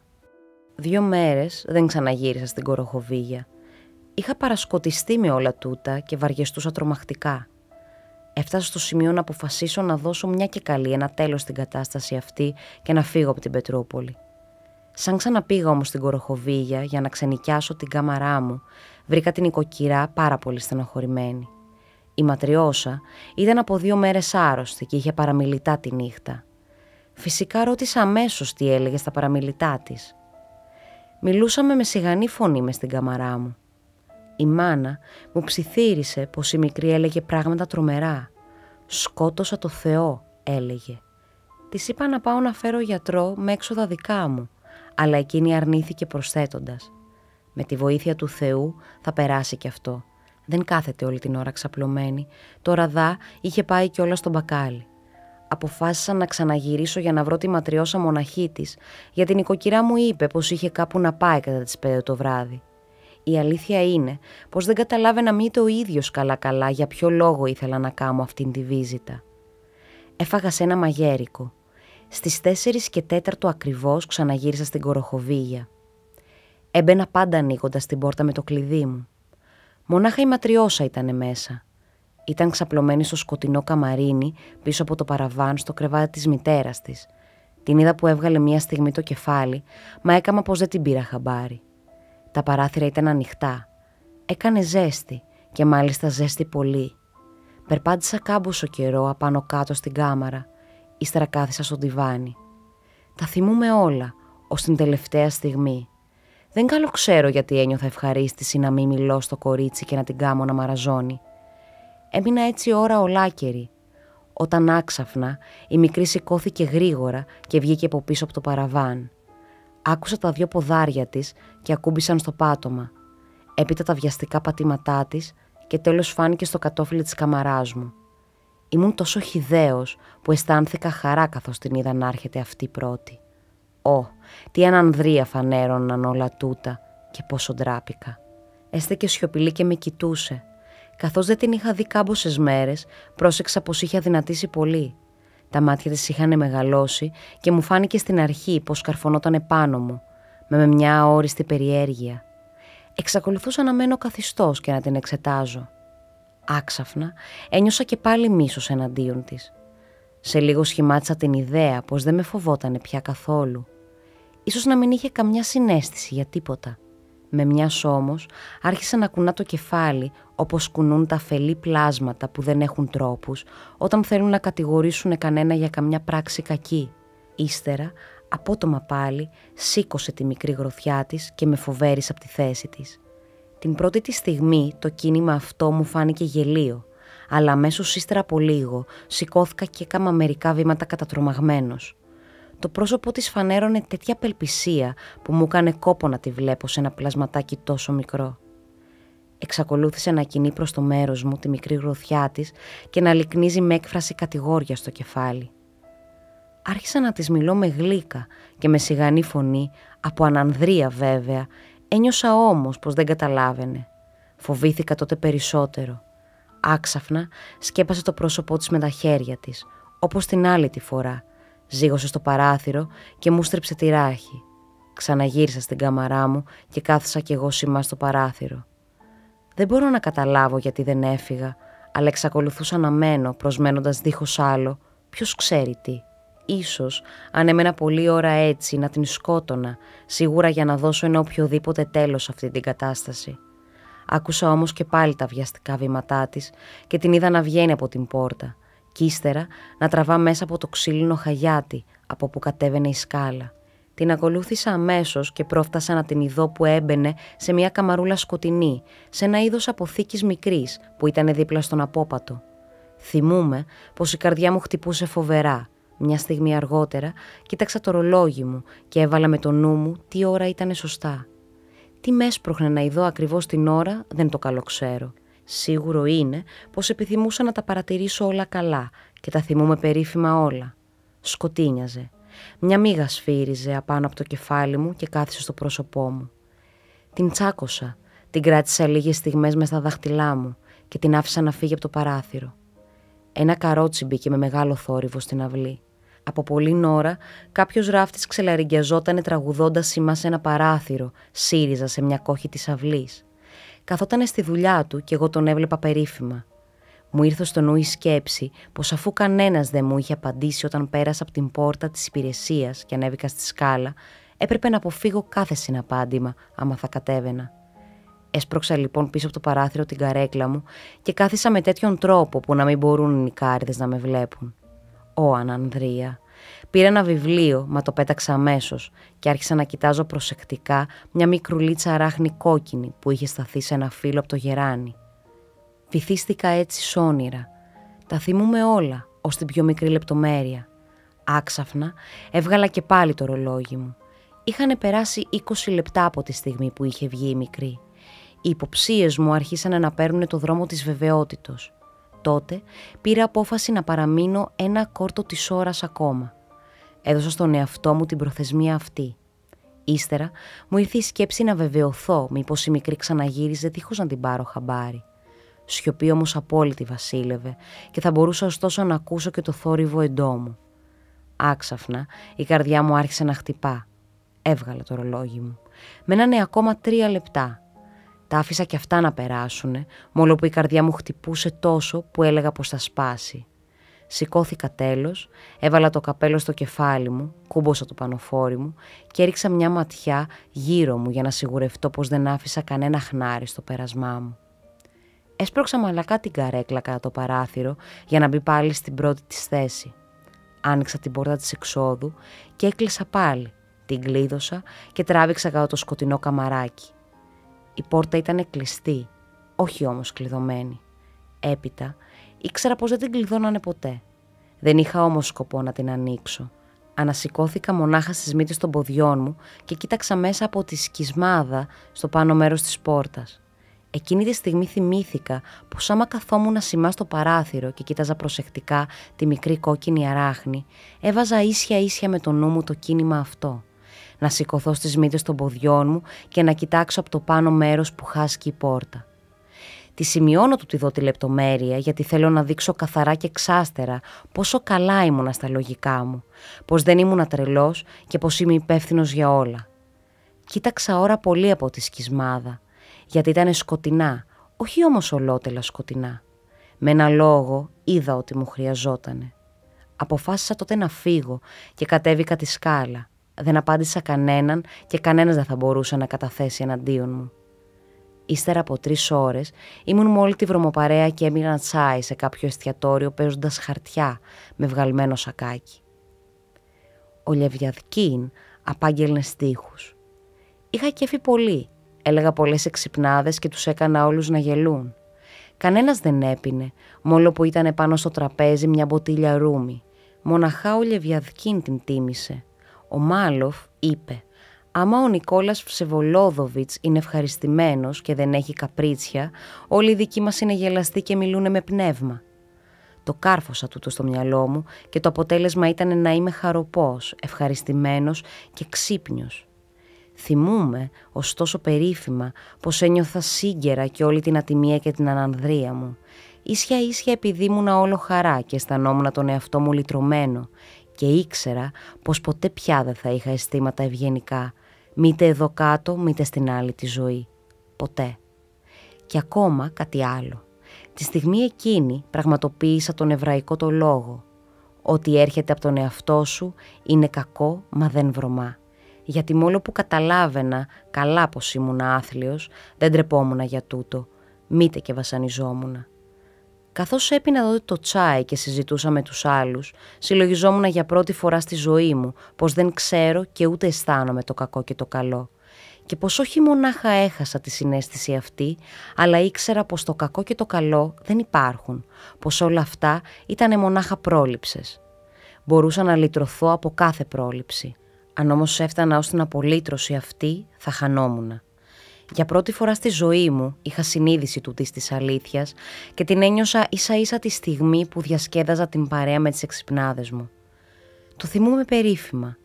Πολλές φορές παλιές σκέψεις σου παρουσιάζονται σαν ολοκαίνουργες, κάποτε κι ύστερα από 50 χρόνια ζωής. Με όλα τούτα είχα πάντα 4 τα μάτια μου και περίμενα πως κάτι θα μου τύχει. Και στις 11 το βράδυ έτρεξε η κόρη του πορτιέρι του σπιτιού της Γκοροχοβίγιας και μου έφερε την είδηση πως η ματριώσα κρεμάστηκε. Ακολούθησα το κοριτσάκι και βεβαιώθηκα πως η νοικοκυρά μου δεν ήξερε για ποιο λόγο είχε στείλει την κοπέλα εκείνη να με ειδοποιήσει. Ούρλιαζε και χτυπούσε το κεφάλι της όπως κάνουν όλες οι μανάδες σε τέτοια περιστατικά. Ήταν εκεί κόσμος πολύς και αστιφύλακες. Έμεινα λίγο καιρό, ύστερα έφυγα. Δεν με σκοτίσανε καθόλου, παρά μόνο για να μου γυρέψουν μερικές πληροφορίες. Είπα μονάχα πως το κορίτσι ήταν άρρωστο, είχε παραμιλητά και πως είχα προτείνει κιόλας να έρθει γιατρός και να τον πληρώσω εγώ. Με ρωτήσανε ακόμα και σχετικά με το σουγιά. Είπα πως η νοικοκυρά είχε δείρει τότε την κόρη της, μα πως αυτό το πράγμα δεν μπορούσε να έχει συνέπειες. Όσο για την παρουσία μου στο σπίτι εκείνο το βράδυ της αυτοκτονίας της ματριώσας, αυτήν δεν την υποπτεύθηκε κανένας. Η υπόθεση δεν είχε λοιπόν συνέπειες. Δεν ξαναγύρισα εκεί ολόκληρη τη βδομάδα και όταν ξαναπήγα ξενίκιασα το δωμάτιο. Η νοικοκυρά εξακολουθούσε ακόμα να θρηνεί, μόλο που άρχισε και πάλι να ράβει τα κουρέλια της όπως πάντα. «Για το σουγιά σας τη μάλωσα όσο δεν έπρεπε», μου είπε χωρίς να δώσει και πολύ τόνο σε αυτό το λόγο της. Το δωμάτιο το ξενίκιασα με την πρόφαση πως στενοχωριόμουν να δέχομαι την Νίνα σε τέτοια κατοικία. Τούτο έδωσε αφορμή στην νοικοκυρά να πει μερικά καλά λόγια για την Νίνα. Καθώς έφευγα, άφησα 5 ρούβλια παραπάνω από το ποσό που χρωστούσα. Αφού πέρασε πια ο κίνδυνος, θα ξέχναγα ολότερα το επεισόδιο της Γκοροχοβίγιας, όπως ξεχνούσα κάθε τι που έγινε στην εποχή εκείνη, αν δεν αναθυμόμουν στην αρχή με φούρκα την ανανδρεία που είχα δείξει. Ξέχυνα τη χολή μου σε ό,τι μπορούσα. Μου ήρθε ακόμη η ιδέα να χαλάσω τη ζωή κανενός, όσο πιο χειρότερα ήταν βολετό. 1 χρόνο πρωτήτερα μου είχε περάσει κιόλας από το νου να αυτοκτονήσω. Ύστερα βρήκα κάτι καλύτερο να κάνω. Κοιτάζοντας μια μέρα τη στραβοκάνα τη Μαρία Λεβιαδκίνα, που βοηθούσε το συγύρισμα των νοικοκυρισμένων δωματίων, αποφάσισα άξαφνα να την παντρευτώ. Δεν ήταν ακόμα τόσο τρελή, αλλά μονάχα ηλίθια, κουρόπαρτη και ερωτευμένη στα κρυφά με μένα. Η ιδέα της παντριάς του Σταυρόγκιν, με πλάσμα που έπεσε στο πιο χαμηλό κοινωνικό σκαλοπάτι, μου ερέθιζε τα νεύρα. Αδύνατο να βάλεις με το νου σου πράγμα περισσότερο παλαβό. Δεν ξέρω πώς να το εξηγήσω. Ήτανε τάχα απόφαση ασυνείδητη και που την πήρα μόνο και μόνο επειδή τα είχα με τον εαυτό μου για την ανανδρεία που έδειξα τότε στην υπόθεση της ματριώσας. Δεν το πιστεύω. Όπως και να είναι, δεν παντρεύτηκα μονάχα επειδή το έβαλα στοίχημα στο μεθύσι απάνω, που λέει ο λόγος. Οι μάρτυρες του γάμου ήταν ο Κυρίλοφ και ο Πέτρος Βερχοβένσκι, που βρισκόταν τότε στην Πετρούπολη, περαστική. Έπειτα ο Λεβιαδκίν, ο ίδιος, και ο Μαλόφ, που πέθανε αργότερα. Δώσανε το λόγο τους να βαστάξουν μυστικό το γάμο τούτο και κανείς άλλος δεν το έμαθε ποτέ. Η σιωπή αυτή μου φαινότανε πάντα σαν παλιανθρωπιά. Κανένας όμως δεν φανέρωσε ως τώρα τίποτα, μόνο που είχα σταθερή πρόθεση να τα τελαλήσω όλα. Το κάνω λοιπόν και αυτό τώρα μαζί με όλα τα άλλα. Μόλις τελείωσε η τελετή του γάμου, έφυγα για την επαρχία όπου έμενε η μητέρα μου. Πήγα εκεί για να αλλάξω κέφι, επειδή η κατάσταση μου ήταν ανυπόφορη. Άφησα στην πόλη μας την εντύπωση πως ήμουνα τρελός. Εντύπωση που δεν έσβησε ακόμα και που σίγουρα με ζημιώνει. Ύστερα έφυγα για το εξωτερικό, όπου έμενα 4 χρόνια. Ταξίδεψα στην Ανατολή. Σε ένα μοναστήρι του Αγίου Όρους παρακολούθησα λειτουργίες που βαστούσαν 8 ώρες, δίχως διακοπή. Πήγα στην Αίγυπτο, έζησα στην Ελβετία και τράβηξα ως την Ισπανία πάνω. Ακολούθησα ένα ολόκληρο χρόνο μαθήματα στο Πανεπιστήμιο της Γοντίκης στη Γερμανία. Την τελευταία χρονιά σχετίστηκα στο Παρίσι με μια οικογένεια ρούσικη ανώτερης αριστοκρατίας και έπειτα με 2 νέες κοπέλες Ρωσίδες στην Ελβετία. Περνώντας από τη Φραγκφούρτη, τώρα και κάνα 2 χρόνια, είδα σε μια βιτρίνα ανάμεσα από πολλές φωτογραφίες την εικόνα ενός μικρού κοριτσιού που μόλο που φορούσε πολύ κομψά και πλούσια ρούχα, έμοιαζε ωστόσο εξαιρετικά με τη ματριώσα. Αγόρασα αμέσως τη φωτογραφία και σαν γύρισα στο ξενοδοχείο την τοποθέτησα πάνω στο τζάκι μου. Έμεινε εκεί εβδομάδα ολόκληρη, δίχως να της ρίξω ματιά μήτε μια φορά μονάχα, και φεύγοντας από τη Φραγκφούρτη την ξέχασα. Το σημειώνω τούτο για να δείξω ως ποιο σημείο κατάφερα να είμαι κύριος του μνημονικού μου και πόσο ήμουν ανέστητος απέναντι στις αναμνήσεις μου. Τις ξανάφερνα όλες με μιας και σβήνανε πάλι ολότελα κάθε φορά που το ήθελα. Γενικά, τα περασμένα με βαριεστούσανε πάντα και δεν μπορούσα ποτέ να μιλώ για αυτά, όπως κάνει πάνω κάτω όλος ο κόσμος, αφού μάλιστα τα περασμένα μου, όπως και κάθε τι που αναφερότανε σε μένα, μου ήτανε μισητά. Όσο για την Ματριώσα, ξέχασα ακόμα και τη φωτογραφία της πάνω στο τζάκι. Πέρσι την Άνοιξη, καθώς περνούσα από τη Γερμανία, ξέχασα από αφηρημάδα να κατέβω στο σταθμό που θα έπρεπε να αλλάξω βαγόνι. Με υποχρεώσανε να βγω από το τρένο στην ακόλουθη στάση. Ήταν 2 η ώρα το απόγευμα και η μέρα κατακάθαρη. Βρισκόμουν σε μια πολύ μικρή γερμανική πολύχνη. Έπρεπε να περιμένω στις 11 τη νύχτα το πέρασμα του άλλου τρένου. Δεν ήμουνα και πολύ δυσαρεστημένος με την περιπέτειά μου αυτή, γιατί το ταξίδι μου δεν ήταν καθόλου βιαστικό. Μου δείξανε ένα ξενοδοχείο, μικρό και όχι πολύ κόμμοδο, μα που ήταν ζωσμένο ολόκληρο από πρασινάδες και από ανθισμένες βραγιές. Έφαγα πολύ καλά και καθώς είχα ταξιδέψει όλη τη νύχτα, ξαπλώθηκα στο κρεβάτι κατά τις 4 το απόγευμα και πήρα έναν ύπνο περίφημο. Είδα ένα όνειρο πολύ αλόκοτο, γιατί ποτέ μου άλλη φορά δεν είχα δει κάτι παρόμοιο. Στην πινακοθήκη της Δρέσδης υπάρχει μια εικόνα του Κλοντ Λορέν, που αν δεν γελιέμαι περιγράφεται στον κατάλογο ως Άκης και Γαλάτια. Εγώ την ονόμαζα πάντα ο Χρυσούς Αιών, δίχως να πολύ ξέρω για ποιο λόγο. Την είχα δει και άλλες φορές πρωτήτερα, ωστόσο μου είχε κάνει και πάλι εντύπωση πριν από 3 μέρες το πέρασμά μου εκείθε. Πήγα μάλιστα επίτηδες για να την ειδώ και ίσως μονάχα για χατήρι τη στάθηκα στη Δρέσδη. Τούτη την εικόνα είδα στο όνειρό μου, όχι όμως σαν κάδρο, αλλά σαν τοπίο αληθινό. Ήταν ένας μικρός όρμος μαγευτικός του ελληνικού αρχιπελάγους. Γαλανά χαϊδευτικά κύματα, νησιά και βράχια, ακρογιαλιές ανθισμένες, μαγευτικό πανόραμα στο βάθος και ηλιοβασίλεμα γλυκό. Λόγια δεν βρίσκεις να το παραστήσεις. Εδώ ήταν το λίκνο των Ευρωπαίων, εδώ πρωτοπαίχτηκαν οι πρώτες σκηνές της μυθολογίας, εδώ ήταν ο επίγειος παράδεισος. Εδώ ζούσανε θεϊκά ωραίοι άνθρωποι, ξυπνούσανε και κοιμότανε ευτυχισμένοι και αγνοί. Τα χαροπά τραγούδια τους αντιχούσανε μέσα στις λόχμες. Η τεράστια αυθονία ολόδροσων δυνάμεων ξεσπούσε σε έρωτα και σε αθώες χαρές. Ο ήλιος πλημμυρούσε με τις αχτίνες του τα νησιά και τη θάλασσα, χαρούμενος που φώτιζε τα θεόμορφα παιδιά του. Όνειρο μαγευτικό, όμορφη πλάνη, όνειρο τρέλα, ομορφιά από τις πιο απίστευτες, που σε αυτήν όμως αφιέρωσε αρχήθεν η ανθρωπότητα όλες τις δυνάμεις, που γι' αυτήν τα θυσίασε όλα, που γι' αυτήν σκοτώθηκαν και σταυρωθήκαν οι προφήτες της και που χωρίς αυτή οι λαοί δεν θέλουν να ζήσουν και δεν μπορούν να πεθάνουν. Όλα αυτά μου φάνηκαν σαν να τα ζούσα μέσα στο όνειρό μου. Τι καλά ονειρεύτηκα δεν το ξέρω.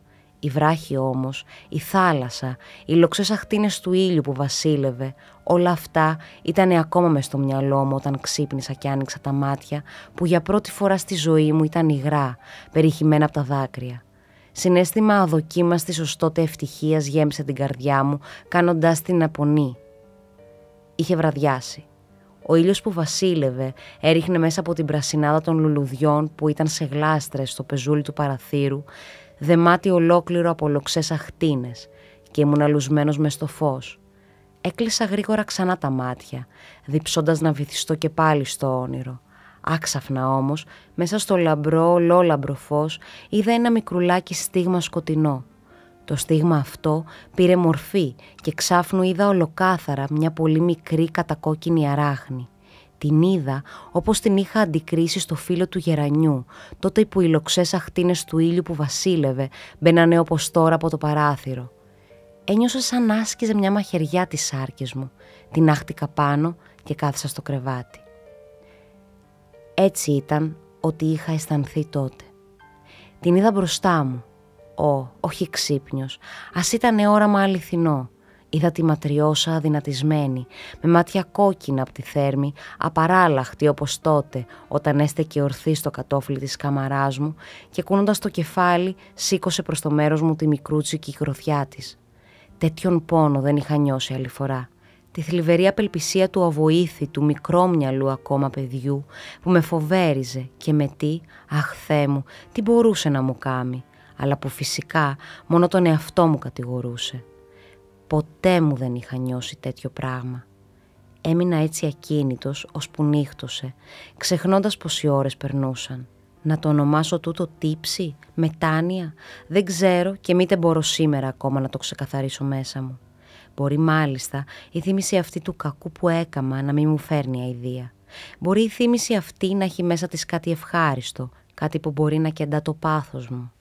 Όχι, το πιο ανυπόφορο για μένα είναι η οπτασία αυτή, καθώς τη βλέπω ίσια-ίσια στο κατόφλι με τη γροθίτσα της σηκωμένη και απειλητική, καθώς τη βλέπω έτσι μονάχα, σε εκείνη μόνο τη στιγμή, με το κίνημα μονάχα εκείνο του κεφαλιού.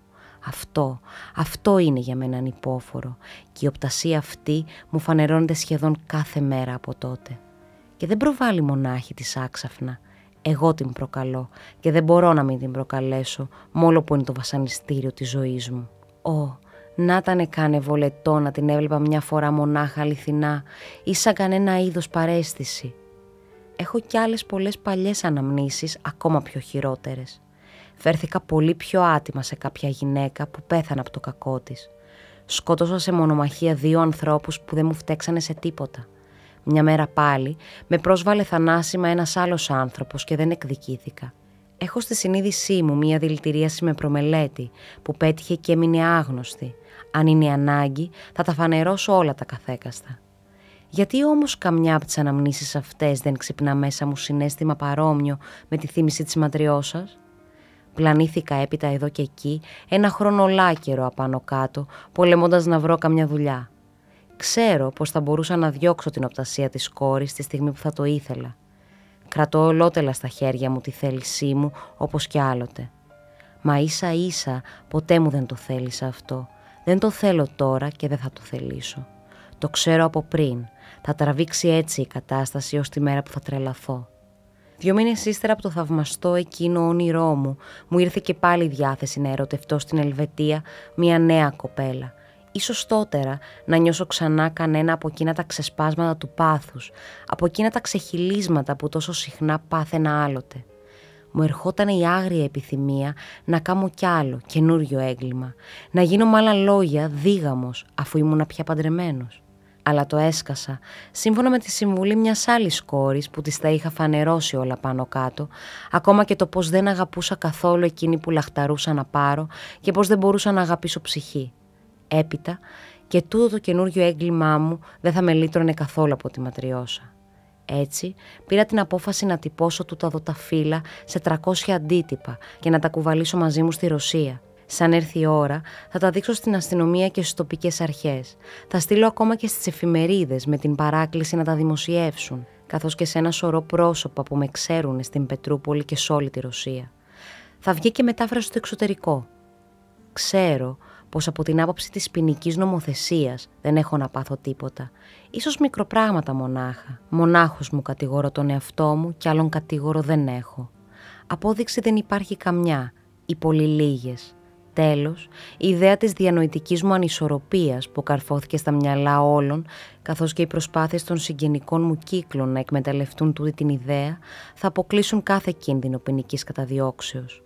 Το δηλώνω και τούτο ανάμεσα στα άλλα για να δείξω πως έχω ολότελα τα λογικά μου και έχω απόλυτη συναίσθηση της θέσεώς μου. Εκείνο όμως που θέλω είναι να με αντικρίζουν τέτοιος που είμαι, όλοι που θα διαβάζουν την εξομολόγησή μου όπως θα τους αντικρίζω κι εγώ. Όσο περισσότεροι είναι αυτοί, τόσο το καλύτερο. Αν θα με εξαλαφρώσει τούτο δεν το ξέρω, αλλά όμως δεν μου απόμεινε να κάνω. Ξαναλέω τούτο. Αν γινότανε καμία έρευνα καλή στα αρχεία της αστυνομίας της Πετρούπολης, θα βρισκότανε σήμερα κανένα χνάρι. Οι φτωχοί εκείνοι άνθρωποι που ήξερα μπορεί να κάθονται ακόμα στην πρωτεύουσα. Το σπίτι τους θα το βρίσκε κανείς εύκολα. Ήτανε ανοιχτό γάλανο. Εγώ όμως δεν θα ταξιδέψω. Δεν θα πάω πουθενά και θα καθίσω κάμποσο καιρό, κάνα 2 χρόνια, στο Σκβορεσνίκι, στο κτήμα της μητέρας μου. Άμα με γυρέψει κανείς, θα παρουσιαστώ στη στιγμή. Νικόλα Σταυρόγκιν. Το διάβασμα βάστηξε 1 ώρα πάνω κάτω. Ο Τείχων διάβαζε αργά και ίσως να ξανακοιτούσε μερικά μέρη. Στο διάστημα αυτό, ο Σταυρόγγιν καθόταν ακίνητος και σιωπηλός σε μια γωνιά του ντιβανιού, ακουμπισμένος στη ράχη πίσω και περιμένοντας. Πράγμα παράξενο.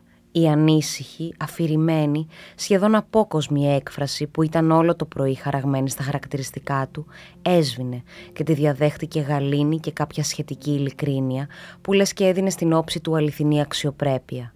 Ο Τίχων έβαλε τα γυαλιά του, έμεινε συλλογισμένος λίγες στιγμές και έπειτα κάρφωσε το διχαστικό βλέμμα του στο Σταυρόγγιν. Τούτος ανατρίχιασε και με κίνημα απότομο έσκυψε προς τα εμπρός. «Μπορεί να κάνει κανείς τίποτα μικροδιορθώσεις σε αυτό το γραφτό?» «Για ποιο λόγο?» «Έγραψα με ειλικρίνεια», αποκρίθηκε ο Σταυρόγγιν. «Λίγα πράγματα στο ύφος. Εξέχασα να σας πω», είπε εκείνος κοφτά και ζωηρά, σκύβοντας μόλο του το κορμί προς τα εμπρός, «πως όλα τα λόγια σας θα πάνε του κάκου. Δεν θα μεταλλάξω τις προθέσεις μου. Μη δοκιμάζετε να με μεταπείσετε. Θα το δημοσιεύσω ολόκληρο». Κοκκίνησε και σώπασε. «Δεν είχατε ξεχάσει να μου το πείτε αυτό πρωτήτερα πριν αρχίσουμε την ανάγνωση?» Κάτι σαν θυμός πρόβαλε από τα λόγια του Τίχωνα.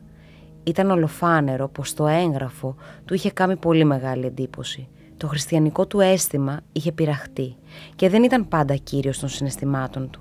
Σημειώνω από την αφορμή τούτη πως δεν είχε δίχως λόγο τη φήμη ανθρώπου ανίκανου να τηρήσει στάση ευπρεπή μπροστά στον κόσμο, καθώς λέγανε γι' αυτόν στο μοναστήρι. Με όλη τη χριστιανική ταπεινοφροσύνη του, αληθινή αγανάκτηση είχε αλλοιώσει τη φωνή του. «Αυτό είναι αδιάφορο», είπε ο Σταυρόγγιν με τον ίδιο απότομο τόνο και δίχως να προσέξει πως άλλαξε το ύφος του Τίχωνα. «Όση κι αν θα ήταν η πιστικότητα των επιχειρημάτων σας, εγώ θα σταθώ ακλόνητος στην απόφασή μου. Με τούτη την επιτίδια ή ανεπιτίδια φρασεολογία μου, σκεφτείτε ό,τι θέλετε. Δεν σκοπεύω καθόλου να προκαλέσω αμέσως την αντιλογία σας και έτσι να αναγκαστώ να πιστώ αθελά μου», πρόσθεσε με χαμόγελο βιασμένο. «Δεν θα μπορούσα κι εγώ να σας αντιλογήσω, αλλά και ούτε να σας πείσω να αλλάξετε σκοπούς. Η σκέψη σας είναι σκέψη υψηλή και η σκέψη η χριστιανική δεν θα μπορούσε να πάρει έκφραση περισσότερο βαθιά. Πέρα από τέτοιο καταπληκτικό τόλμημα θα ήταν αδύνατο να τραβήξει μετάνοια. Αν μονάχα... αν τι? Αν πρόκειται πραγματικά για μετάνοια, για σκέψη αληθινά χριστιανική». «Δικολαβισμοί», ψιθύρισε ο Σταυρόκιν με αφηρημένο ύφος. Σηκώθηκε και περπάτησε δοθεκήθε στην κάμαρα χωρίς να φαίνεται να νιώθει τι κάνει. «Θέλετε να φαίνεστε πολύ χειρότερος από όσο νιώθετε να είστε», είπε ο Τίχων, προσπαθώντας να αποκαλύψει τη σκέψη του ολόκληρη. «Να φαίνομαι? Δεν ήθελα να φαίνομαι τίποτα απολύτως. Εγώ δεν έκανα μορφασμούς». «Χειρότερος είπατε? Τι εννοείτε με αυτό?» ρώτησε κοκκινίζοντας και θυμώνοντας μονομιάς για το κοκκινοβόλισμά του. «Ξέρω πως η πράξη τούτη είναι άθλια, πρόστιχη», πρόσθεσε, δείχνοντας με το κεφάλι τα φύλλα, «αλλά και η προστιχιά της ακόμα, αν χρησιμεύσει...» Δεν απόσωσε το λόγο του, σαν να ντρεπόταν να εξακολουθήσει τις εξηγήσεις του. Έκφραση πόνου ζάρωσε ταυτοχρόνως στο πρόσωπό του, γιατί σαν να κεντριζότανε από κάποια ασυναίσθητη αναγκαιότητα, ήθελε να μείνει εκεί, μόνο και μόνο για να εξηγηθεί. Στάθηκε μπροστά στο γραφείο και παίρνοντας ένα σταυρό φιλντισένιο που ήταν εκεί, άρχισε να παίζει μέσα στα δάχτυλά του και άξαφνα τον έσπασε σε 2 κομμάτια. Νιώθοντας τι έκαμε και ξαφνιασμένος κι ο ίδιος, κοίταξε με στενοχώρια τον Τίχωνα. Το απάνω χείλος του ανατρίχιασε, σαν να τον είχανε προσβάλει και ήταν έτοιμος να φανεί προκλητικός. «Είχα την ελπίδα πως θα μου λέγατε αλήθεια τίποτα λόγια της προκοπής και για τούτο ήρθα εδώ», είπε χαμηλόφωνα και σαν να πολεμούσε να συγκρατηθεί, έριξε τα 2 κομμάτια του σταυρού στο τραπέζι. Ο Τίχων χαμήλωσε γρήγορα τα μάτια και είπε με θέρμη: «Το έγγραφο τούτο βγαίνει ολόησια μέσα από την καρδιά σας, που είναι βαθιά λαβωμένη. Έτσι μονάχα το καταλαβαίνω εγώ. Ναι, φανερώνει μια μεγάλη ανάγκη για μετάνοια, μια ανάγκη εσωτερική που σας κατέχει. Αναταραχτήκατε βαθιά από τους πόνους μιας ψυχής που την τυραννίσατε και έτσι το ζήτημα αυτό έγινε για σας ζήτημα ζωής ή θανάτου. Συμπεραίνω λοιπόν πως δεν χάσατε ακόμα κάθε ελπίδα και πως πήρατε τώρα το μεγάλο δρόμο του μαρτυρίου, φανερώνοντας σε όλο τον κόσμο την ντροπή σας. Ζητάτε να σας δικάσει η Εκκλησία. Έτσι πρέπει να καταλάβω το εγγραφό σας. Φαίνεται όμως πως μισείτε και πως καταφρονείτε εκ των προτέρων όλους εκείνους που θα διαβάσουν την ιστορία και πως ζητάτε να τους ρίξετε το γάντι. Εγώ ζητώ να τους ρίξω το γάντι? Αφού δεν τραμπήκατε να εξομολογηθείτε το κρίμα σας, γιατί ντρέπεστε να δείξετε μετάνοια? Εγώ ντρέπομαι? Ντρέπεστε και φοβάστε. Φοβούμαι? Ο Σταυρόγκιν χαμογέλασε και τα πάνω του χείλος ανατρίχιασε. Ο Τίχων εξακολούθησε. Είναι σαν να θέλετε να πείτε: ας με κοιτάξουν οι άλλοι. Ναι, αλλά εσείς ο ίδιος πώς θα τους κοιτάξετε εσείς τους άλλους? Προσμένατε το θύμα τους για να τους αποκριθείτε με θυμό ακόμη μεγαλύτερο. Μερικά κομμάτια της ιστορίας σας είναι γραμμένα με γλώσσα πολύ έντονη. Μοιάζετε σαν να θαυμάζετε την ψυχική ζωή σας και εκμεταλλεύεστε την παραμικρότερη λεπτομέρεια για να ξαφνίσετε τον αναγνώστη με την αναισθησία σας. Με μια αναισθησία που δεν είστε ικανός να δείξετε. Ταυτόχρονα όμως, τα κακά πάθη σας και η συνηθισμένη σας οκνηρία σας κάνουν αληθινά αναίσθητο και κουτό. «Η κουταμάρα δεν είναι αμαρτία», είπε ο Σταυρόγκιν χλωμιαίνοντας.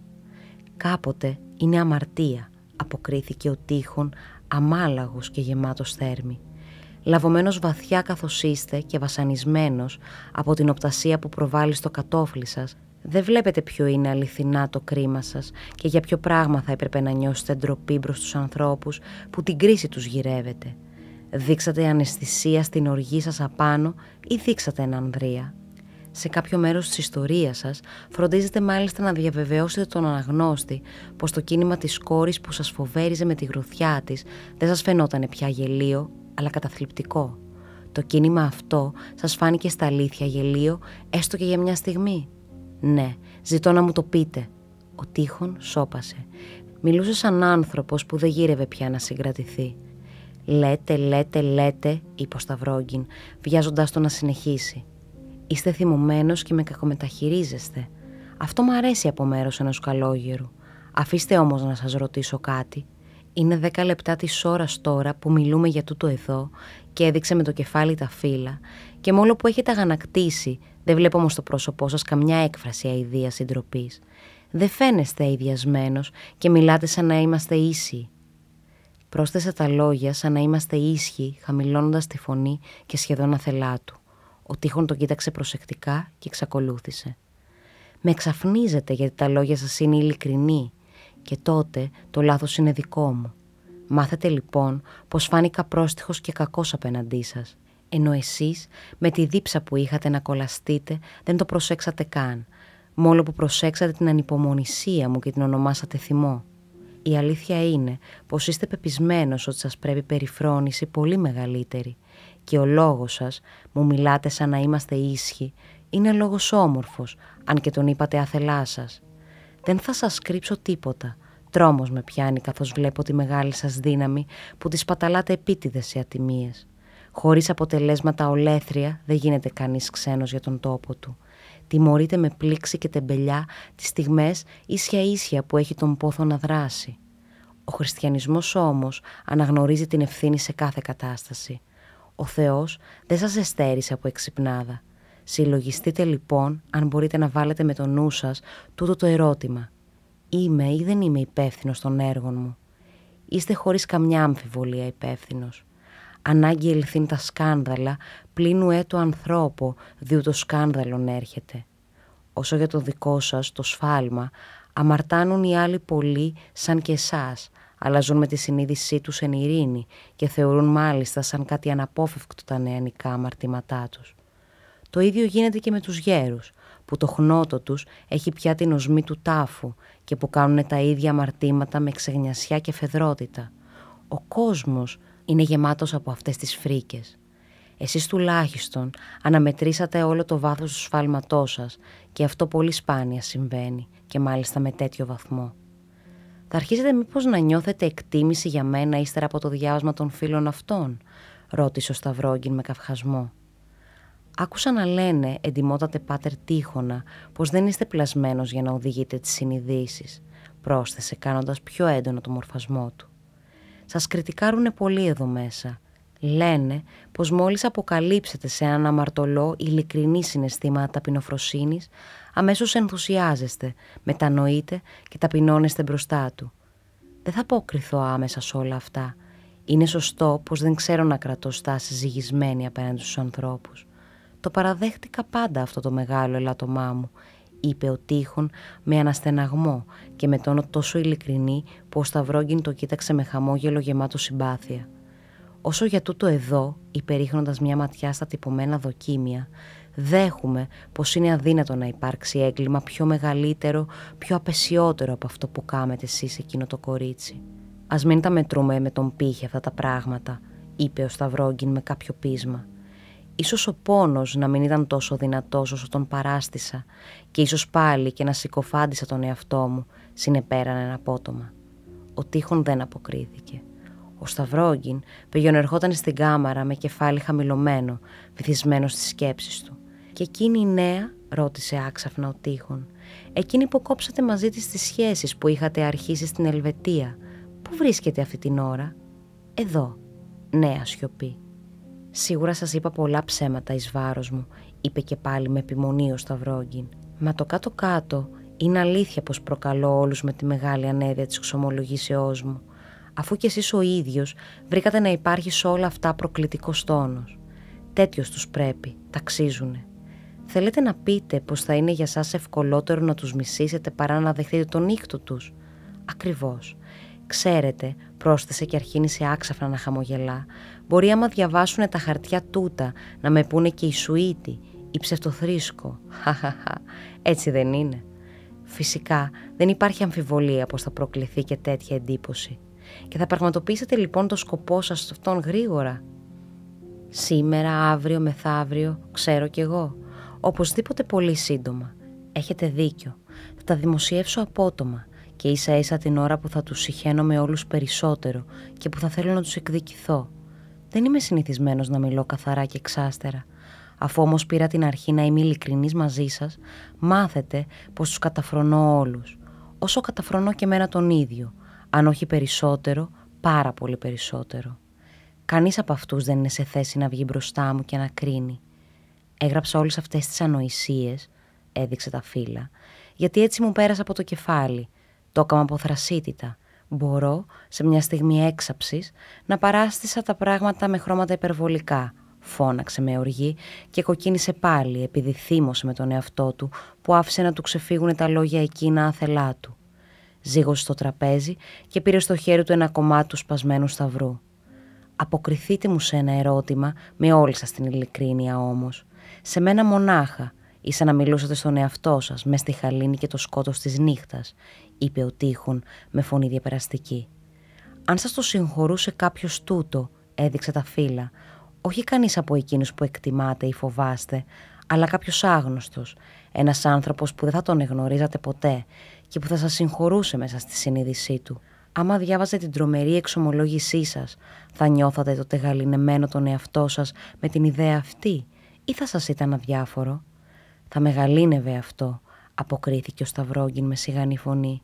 «Και αν με συγχωρούσατε εσείς, τούτο θα με γαλήνευε πολύ περισσότερο ακόμη», πρόσθεσε ζωηρά. «Υπό τον όρο να με συγχωρούσατε κι εσείς», είπε ο Τείχων με τόνο βαθύ. «Για ποιο λόγο?» «Α, ναι, ξέχασα. Είναι και τούτη μία από τις καλογερίστικες φράσεις σας. Τι άθλια ταπεινοφροσύνη.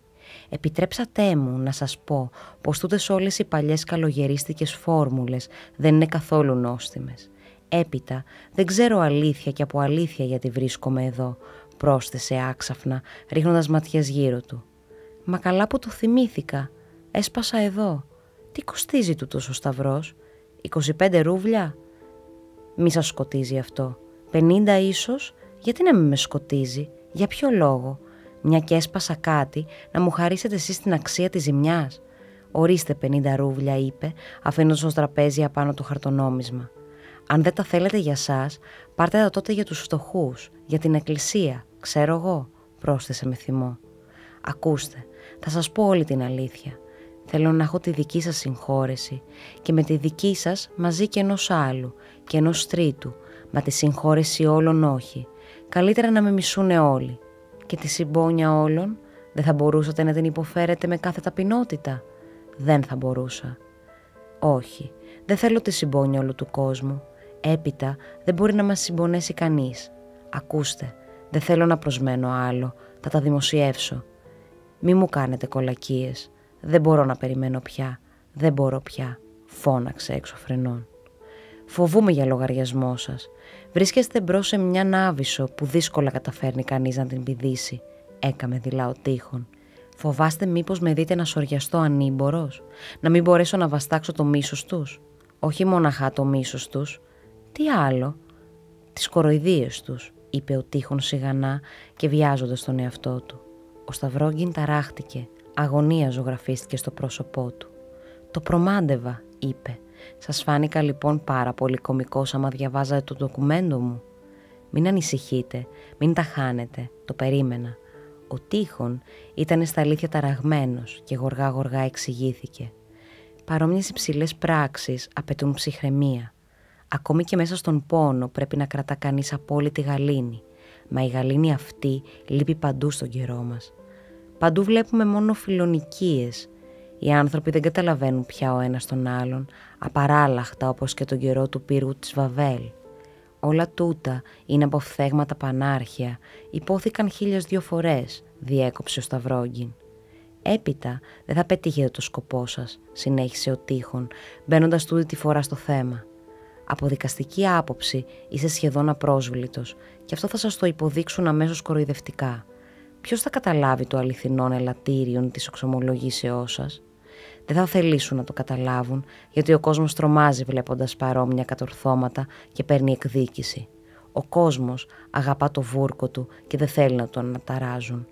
Για τούτο θα πάρουν την πράξη σας για κοροϊδία, επειδή με την κοροϊδία μπορούν να σκοτώνουν γρηγορότερα. Μιλήστε, πέστε μου όλα, είπε ο Σταυρόγγιν, θέλοντας να του δώσει θάρρος. Στην αρχή θα εκφράσουν σίγουρα φρίκη, αλλά φρίκη πλαστή για να τηρήσουν τα προσχήματα. Δεν μιλώ για τις αγνές ψυχές, αυτές θα αισθανθούν φρίκη για τον εαυτό τους και θα κατηγορήσουν τον εαυτό τους. Δεν θα τις μυριστεί όμως κανείς, γιατί τέτοιες ψυχές μένουν σιωπηλές.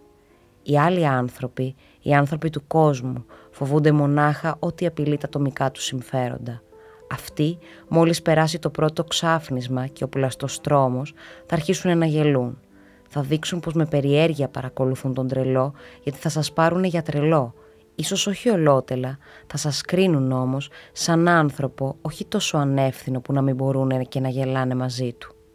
Θα μπορούσατε να το υποφέρετε αυτό? Η καρδιά σας δεν θα πλημμυρίσει από τέτοιο μίσος που να σας πρόξει στο χαμό σας? Αυτό φοβούμαι. Εκείνο που με εξαφνίζει είναι που σας βλέπω να κρίνετε τόσο άσχημα τους ανθρώπους και να δείχνετε τόση καταφρόνηση για αυτούς, είπε ο Σταυρόγγιν με πίκρα. Πιστέψτε με, αν μιλώ έτσι για τους ανθρώπους, το κάνω γιατί τους κρίνω απάνω στο δικό μου το χνάρι, φώναξε ο Τείχον.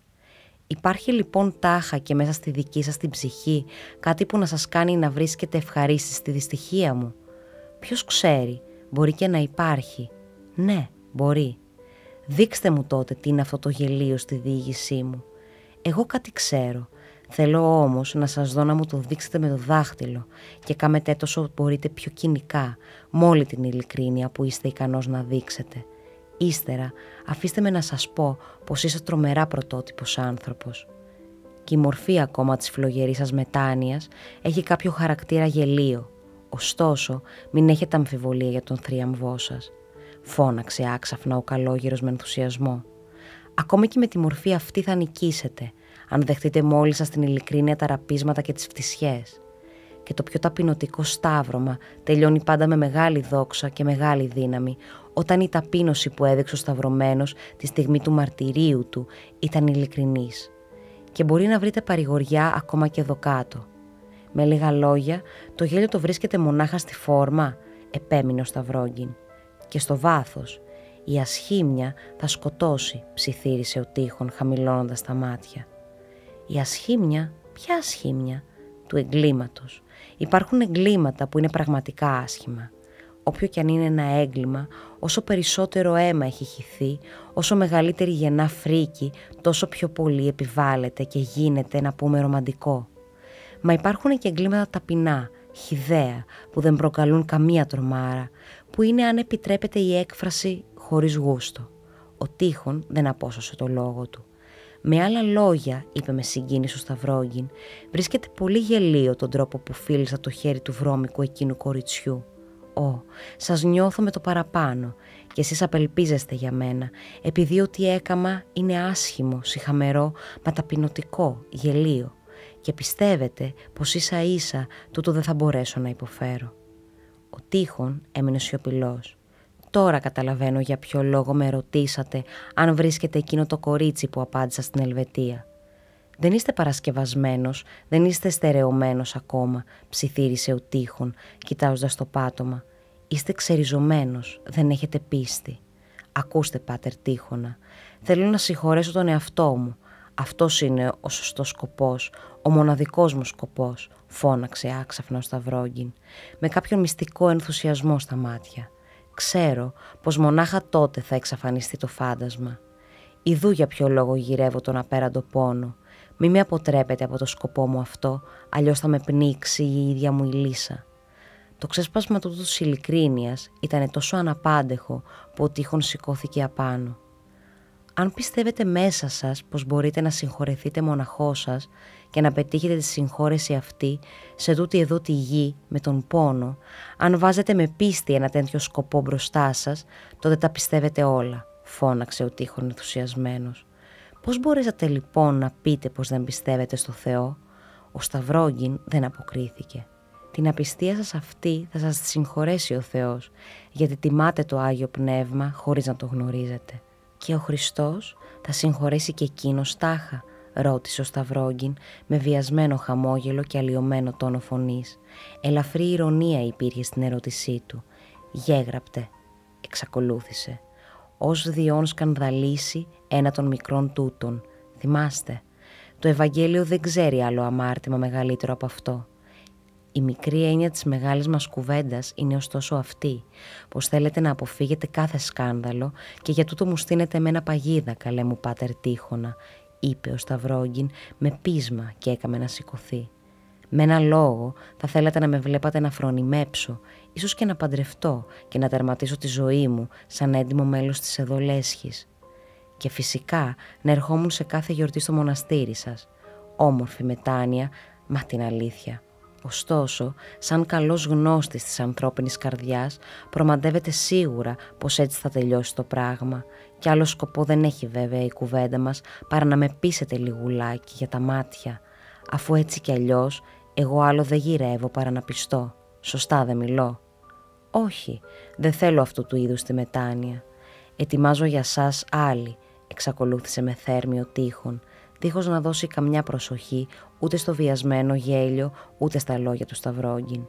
Ξέρω ένα γέρον ασκητή που ζει όχι εδώ, μα όχι και πολύ μακριά από εδώ, έναν ερημίτη, έναν καλόγερο που η μεγάλη χριστιανική σοφία του είναι ακατανόητη και για σας και για μένα. Θα ακούσει την παράκλησή μου, θα του διηγηθώ για σας. Πηγαίνετε σε αυτόν και ακολουθήστε την πνευματική οδηγία του 5 χρόνια, 7 χρόνια, όσο νομίσετε ο ίδιος πως έχετε την ανάγκη του. Κάμετε ένα τάμα και με τη μεγάλη αυτή θυσία θα αποκτήσετε κάθε τι που ποθείτε, ακόμη και ό,τι δεν ελπίζετε. Γιατί δεν είστε σήμερα σε θέση να καταλάβετε τι θα κερδίσετε. Ο Σταυρόγγιν άκουγε προσεκτικά. Μου προτείνετε να μπω σαν καλόγερος σε εκείνο το μοναστήρι? Δεν υπάρχει ανάγκη να πείτε σε μοναστήρι, ούτε να πάρετε την κουρά. Γίνετε μονάχα δόκιμος, λαϊκός. Έστω και μυστικά μπορείτε να εξακολουθείτε να ζείτε στον κόσμο. Αφήστε τα αυτά, πάτερ Τείχονα, τον διέκοψε κακόκεφος ο Σταυρόγγιν και σηκώθηκε από την καρέκλα του. Σηκώθηκε και ο Τείχων. «Μα τι έχετε?» φώναξε άξαφνα κοιτάζοντας με τρόμο τον επίσκοπο. Ο Τείχων έστεκε ορθώς μπροστά του με πλεγμένα τα δάχτυλα και σηκωμένα τα χέρια, ενώ το πρόσωπό του είχε σπασμούς άξαφνου τρόμου. «Τι έχετε? Τι τρέχει?» ξανάπε ο Σταυρόγγιν ζυγώνοντας τον πρόθυμα για να τον κρατήσει. Του φάνηκε πως ο καλόγερος πήγαινε να πέσει. Βλέπω ολοκάθαρα», φώναξε ο Τείχων με φωνή που έβγαινε μέσα από την καρδιά του και με πόνο βαθύτατο. «Βλέπω πως ποτέ δεν σταθήκατε δυστυχισμένε, χαμένε νέε, τόσο κοντά σε καινούριο και μεγαλύτερο έγκλημα από αυτή τη στιγμή». «Ησύχασε», είπε παρακλητικά ο Σταυρόγγιν, ανήσυχος. «Θα το αναβάλω ίσως. Έχετε δίκιο». «Όχι, όχι ύστερα από τη δημοσίευση, αλλά πρωτήτερα, μια μέρα, ίσως και μια ώρα πριν από τη μεγάλη πράξη, θα ζητήσετε ξαλάφρωμα σε ένα κακούργημα καινούριο και θα εγκληματίσετε μόνο και μόνο για να αποφύγετε τη δημοσίευση των εγγράφων αυτών. Ο Σταυρόγγιν έτρεμε από λύσα και σχεδόν από φόβο. «Καταραμένε ψυχολόγε», φώναξε σε παροξισμό θυμού και βγήκε από το κελί δίχως να γυρίσει ούτε μια φορά πίσω του.